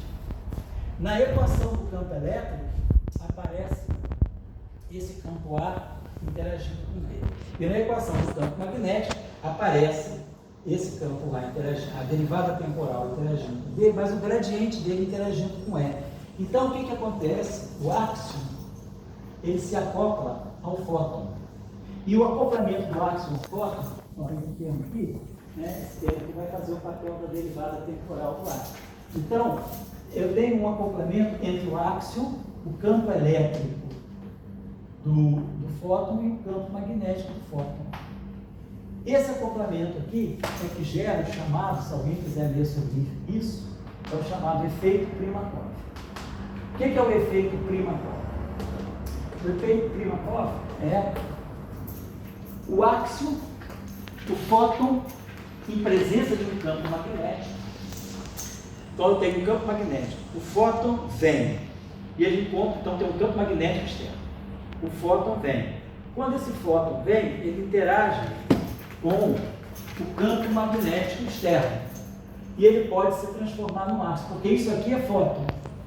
Então, o fóton, ele pode virar um áxion. E o áxion pode virar um fóton. O que é o efeito Primakov? É esse efeito em que o áxion se transforma em fóton. Eu vou te explicar exatamente porque só a interação áxion-fóton é essa aqui. É o áxion interagindo com um campo eletromagnético dessa forma. Então, isso aqui seria, vamos dizer, a densidade de energia de interação entre o áxion e o campo eletromagnético. Então, isso aqui é o fóton. Isso aqui é o áxion. Agora, vamos imaginar que eu tenho um campo magnético externo. Então, que o campo magnético total, eu tenho áxion, campo elétrico, e o campo magnético que eu tenho é o campo magnético externo, vamos chamar de B externo, mais o campo magnético do fóton. Então, eu estou dizendo o seguinte, eu tenho um campo magnético externo, e aí aqui vem um fóton. Esse fóton carrega um campo elétrico e um campo magnético. Então, o campo magnético total é o campo magnético externo mais o campo magnético do fóton. E o campo elétrico é o próprio campo elétrico do fóton. Não tem o campo elétrico externo e o áxion está ali. Agora, desse termo aqui, então eu vou ter uma interação entre o áxion, o campo elétrico do fóton e o campo magnético do fóton. Mas, aparece, então, quer dizer, se eu tiver um campo magnético externo, através dessa interação, aparece um termo que é esse aqui. Campo elétrico do fóton interagindo com o campo magnético externo, que não tem nada a ver com o fóton. Eu boto um super solenoide e jogo, por exemplo, um laser. Então, esse solenoide, por exemplo, tem um campo magnético gerado aqui e vem um laserzinho bonitinho carregando um campo elétrico e um campo magnético. O campo magnético total que vai ter, então, é o externo do laboratório mais o do fóton. E aí, esse termo de interação, ele se explica em duas partes. Campo externo, campo elétrico do fóton, campo magnético externo, áxion, mais áxion, campo do fóton e campo magnético do fóton. Então, isso aqui é uma interação áxion, fóton, fóton. Mas aqui é uma interação do áxion só com o campo elétrico do fóton. O campo magnético externo, ele é um agente externo. Então, ele está promovendo um interplay entre áxion e fóton. O que isso pode estar dizendo? Que quando o fóton vem, encontra um campo magnético externo, ele tem a chance de transitar e virar um áxion. E depois ele caminha ainda, continua caminhando no campo externo, ele pode voltar a ser fóton. Então tem uma oscilação fóton-áxion, como acontece com os neutrinos. Né? O neutrino é massivo. A partir de 1998 foi descoberta a massa do neutrino, nos experimentos, né, do Super Kamiokande. Então eu tenho o neutrino do elétron. Ele vem, eu emito o neutrino do elétron. No meio do caminho, ele vira o neutrino do muon. Depois ele caminha e vira o neutrino do tal. Então o neutrino oscila, ele muda de família. Aqui vai acontecer um mecanismo semelhante. O fóton pode virar áxion. Depois esse áxion pode virar fóton. Então, na presença de um campo magnético externo, você quer pegar o áxion, ele vira fóton. Ou seja, tem um experimento chamado LSW, que é Light Shining Through Wall. Light Shining Through a Wall. A luz que brilha através de uma parede. Que parede é essa? Uma parede opaca. Tem uma parede opaca por onde não passa luz. Aí tem um fóton. Muito bem. Aí o fóton não vai passar por essa parede. Ele vai ser parede opaca, ele vai ser completamente absorvido, ele não vai chegar do lado de cá. Mas aí eu ligo um campo magnético razoavelmente intenso. E aí o fóton vem, aqui ele vira áxion. O áxion interage muito pouco com a matéria, então ele passa pela matéria. E aí depois que ele passa, esse campo magnético continua aqui, ele vira fóton de novo. Então, o fóton pode atravessar uma barreira opaca em presença de um campo magnético, porque ele vira áxion. Então, esse é o chamado efeito Klimakov. Agora, por que esse efeito, isso é uma coisa importante na astrofísica, porque na astrofísica eu tenho essa situação, e por que o áxion é importante? Porque o áxion é hoje um candidato mais provável, um dos candidatos mais prováveis à matéria escura. Então a gente deve ter uma densidade de áxions. Então, muitos áxions podem ser provenientes da transição de fóton para áxion em presença de campos magnéticos muito intensos, como são nas estruturas astrofísicas, né? Então, esse é o efeito Klimakov. É como se... Professor, você está falando se tiver o campo, né? Então, por exemplo, se a gente conseguisse colocar o campo só em um lado da parede, Isso. ele continuaria ácido. Aí ele continuaria ácido. Exatamente. Se você blindasse o campo magnético, porque o campo magnético é importante para fazer a transição. Então, é como se eu sou um traficante de arma, um dia estava na moda, e tem uma barreira da Polícia Federal. Então, eu estou checando. Polícia Federal. Eu me transformo em cidadão do bem, estou checado, do lado de lá, eu estou com as armas de novo. Então, eu passo pela barreira da Polícia Federal, engano a Polícia Federal, tem que o campo magnético me ajuda, né? O campo magnético angelical que esconde as minhas armas. Mas é isso, o fóton vem, ele engana a parede, ele vira áxion, o áxion passa, e aí, como a nossa colega começou, não? Amanda. Como a Amanda falou, o campo magnético ainda estando aqui ajuda a retransição de ácido para fóton. Então o fóton atravessa uma parede escura, né? Atravessa a barreira, né? Por isso que esse experimento chama Light Shining Through Wall. É um experimento que está sendo desenvolvido já há vários anos na Alemanha, um experimento extremamente assim, fino, né? Mas tem muita literatura sobre isso, porque se você pescar o áxion, agora tem as buscas no áxion também no LHC, né? Agora, se você pescar o áxion pelo Light Shining Through Wall, que parece ser o experimento mais provável, você detecta o áxion. O áxion é uma partícula invisível. E aí você está diante de talvez o melhor candidato à matéria escura. Eu vou mandar para vocês esse fim de semana, eu vou passar no meio, um artigo que saiu do PSI, muito interessante, que é um artigo de 2022, no ano passado, foi 2021 ou 2022, foi uma pandemia, que ele fez esse artigo, que é muito legal, especialista em áxion, e esse artigo ele faz assim, ele faz um review, assim, os áxions aparecem na década de 70, ele faz um review de quase 50 anos das buscas lá, todos os experimentos que estão buscando lá. Então, isso é importante na astrofísica, é importante na física de partículas e é importante na matéria condensada. A eletrodinâmica psionica vem sendo usada fortemente nos isolantes topológicos e materiais planários, tipo efeito Raul quântico. Então, o áxion é a bola na vez, tem muito movimento. Se vocês baixarem os arquivos e forem na parte de REP TH, High Energy não rap TH, mas o rap PH, pesquisa de partícula, ele vai encontrar todo dia vários artigos sobre isso. Então é uma questão muito importante. Por isso que eu estou chamando, ele já aparece nas equações de Maxwell, nessa chamada eletrodinâmica que se fala aí, quer ver para você fala aí, fala. Eu não sei se tem uma resposta simples, né, para essa pergunta, que é um pouco talvez genérica, mas nesse tipo de experimento, o fóton após o segundo campo, né, ou seja, ele já recupera, ele teria características, por exemplo, energia, parecida ou idêntica ao original? Sim, você não tem perda de energia, exatamente. A não ser que, assim, se você estivesse nessa barreira, porque o Axel ele não interage praticamente, ele é matéria escura, ele não interage com a matéria do modelo natural. Então ele passa sem dispersão de energia, ele passa praticamente, é como se fosse quase um neutrino, que passa praticamente sem interação. Só uma dúvida assim, curiosa, né? Esse campo magnético seria do mesmo? Vai falar? Da mesma propriedade, da mesma intensidade, ou deveria ter um campo de, sei lá, de...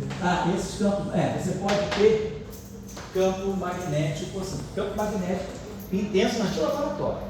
Então, o experimento Einstein no Wall é um experimento de laboratório terrestre. execuível. Execuível, está sendo buscado, e assim, os experimentos estão cada vez mais restringindo informações sobre a massa do Axel e sobre a interação constante que acopla o Axel ao fóton. Se vocês quiserem saber coisas sobre o Axel, assim, na Alemanha, os caras é o Jürgen Haeckel e o Javier Redondo. Javier Redondo, próximo mexicano, e tem o André Ringwald.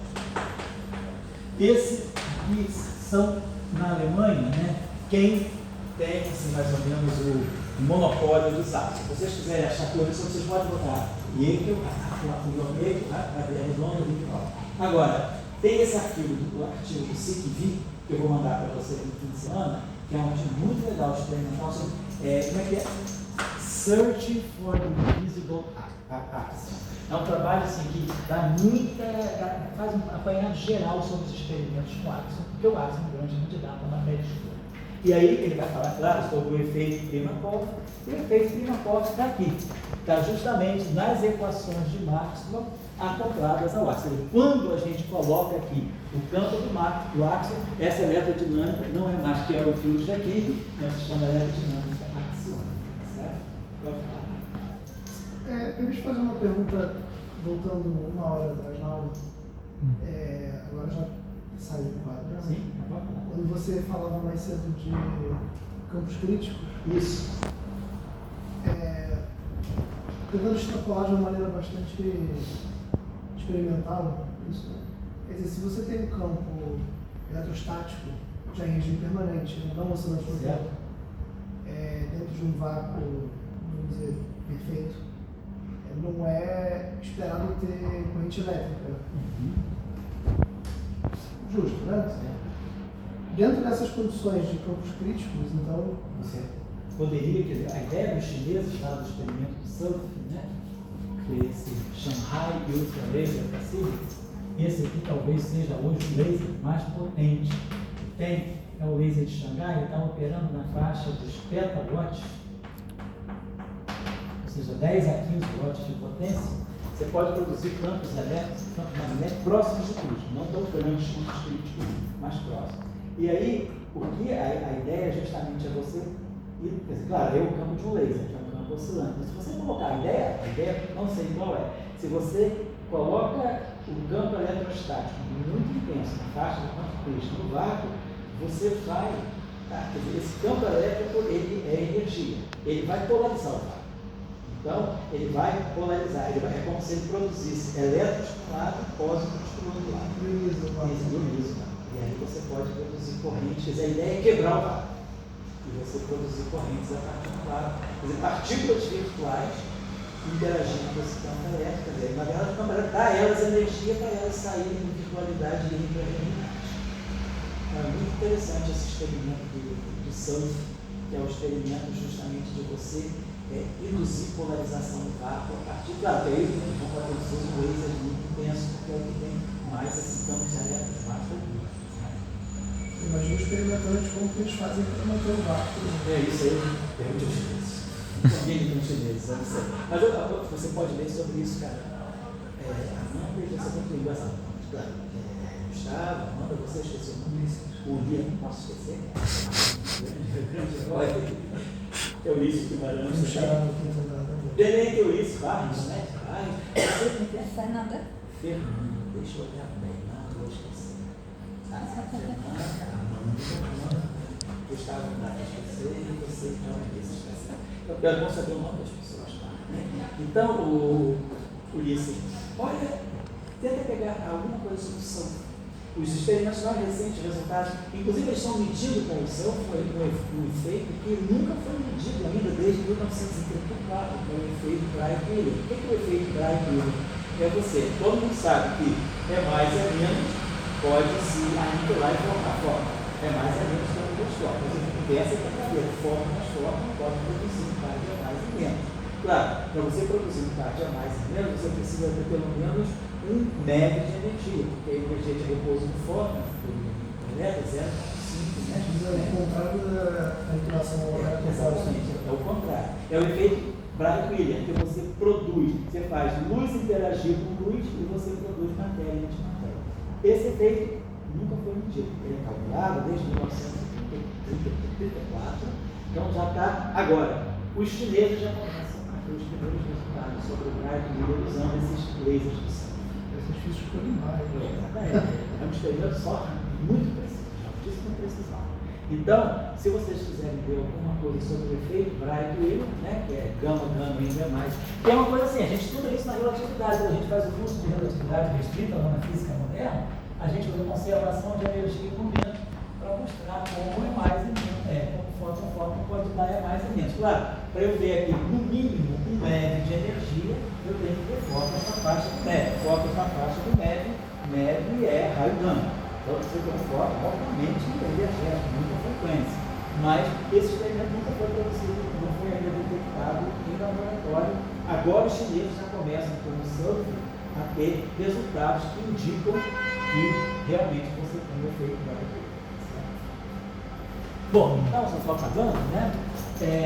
Queria chamar a atenção, então, para essa eletrodinâmica que é muito rica, ela acaba se desdobrando na chamada eletrodinâmica axiônica, se esse fungo aqui for identificado com o gradiente de um escalar, e esse escalar aqui for identificado com a derivada temporal do campo do áxion. Então, isso aqui, o áxion está presente, aqui aparece, é uma coisa relevante, é o efeito Primakov, tem o efeito Witten, que é um efeito induzido a partir da eletrodinâmica na matéria condensada, né? Chama-se efeito Witten, feito com isolantes topológicos. Então, na matéria condensada, também se tem interesse por essas eletrodinâmicas, certo? Não é só o interesse assim, da física de partículas, ou da teoria quântica de campos, ou da QCD, do modelo padrão. É o interesse da própria matéria condensada.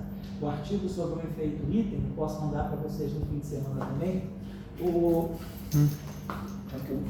anotar aqui para eu não esquecer. Alguém pode me dar uma caneta? Fernanda, você pode anotar aqui para mim, por favor? É o artigo do Pierre Siquivic, que é o nome para você. Pierre Siquivic.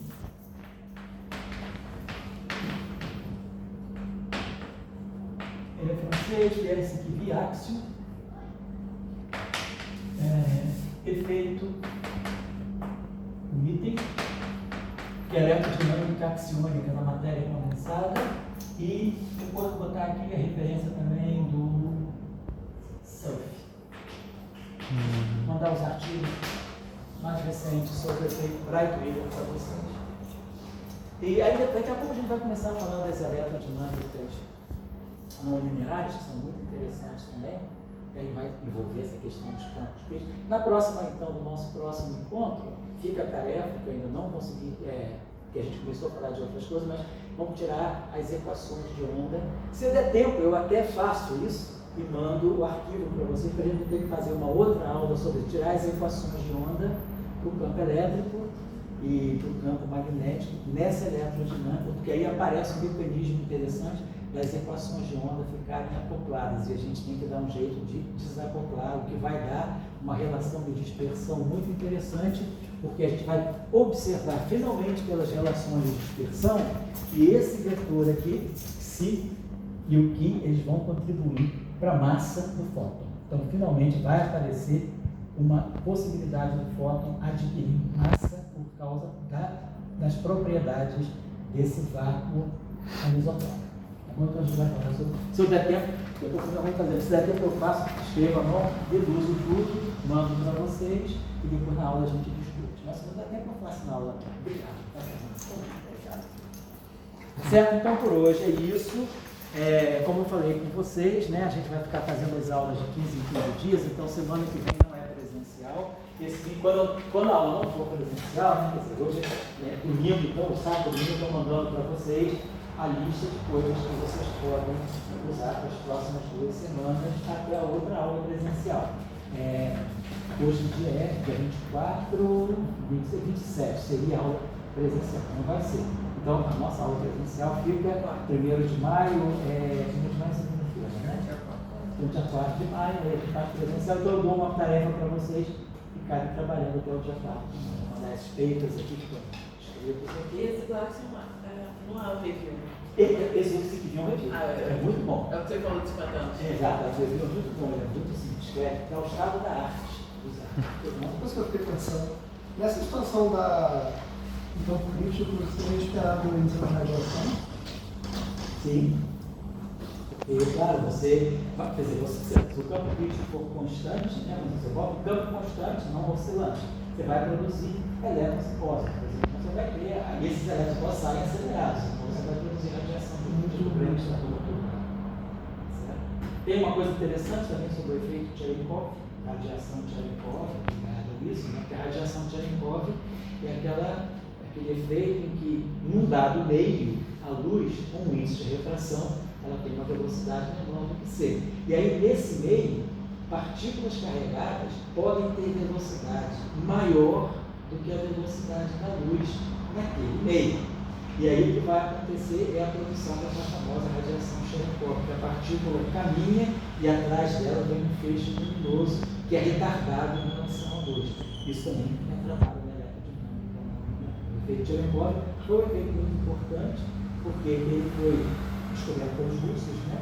A teoria foi feita por Igor Tamm e um outro russo, e o experimento foi feito pelo russo também. Ganharam o prêmio Nobel, acho que de 58, pela radiação Cherenkov, que é uma radiação bonita, uma radiação violeta que fica nos reatores nucleares. Então ninguém sabia a origem daquela radiação. Na LHCb tem 2 subdetectores. Cherenkov? O RICH, o Ring Cherenkov. Né? A radiação, porque é a radiação típica de meios materiais onde as partículas carregadas podem ter velocidade maior do que a velocidade da luz naquele meio. E aí gera essa radiação. Isso. Exatamente. Disco, né? A cauda dos dois minutos. Então é isso. Tem muitos efeitos interessantes. Hoje em dia a radiação Cherenkov está sendo muito estudada na astrofísica. Então é isso, pessoal. Obrigado pela atenção de hoje. Obrigado aí ao Bernardo por ter gravado o samba de idas, a minha dança, né? Nada, pô, faz parte. Obrigado. Agora temos que. O cara deve estar cansado, porque ele dá aula. Difícil, mas tem que acordar. Você vai amanhecer aqui, coitadinho.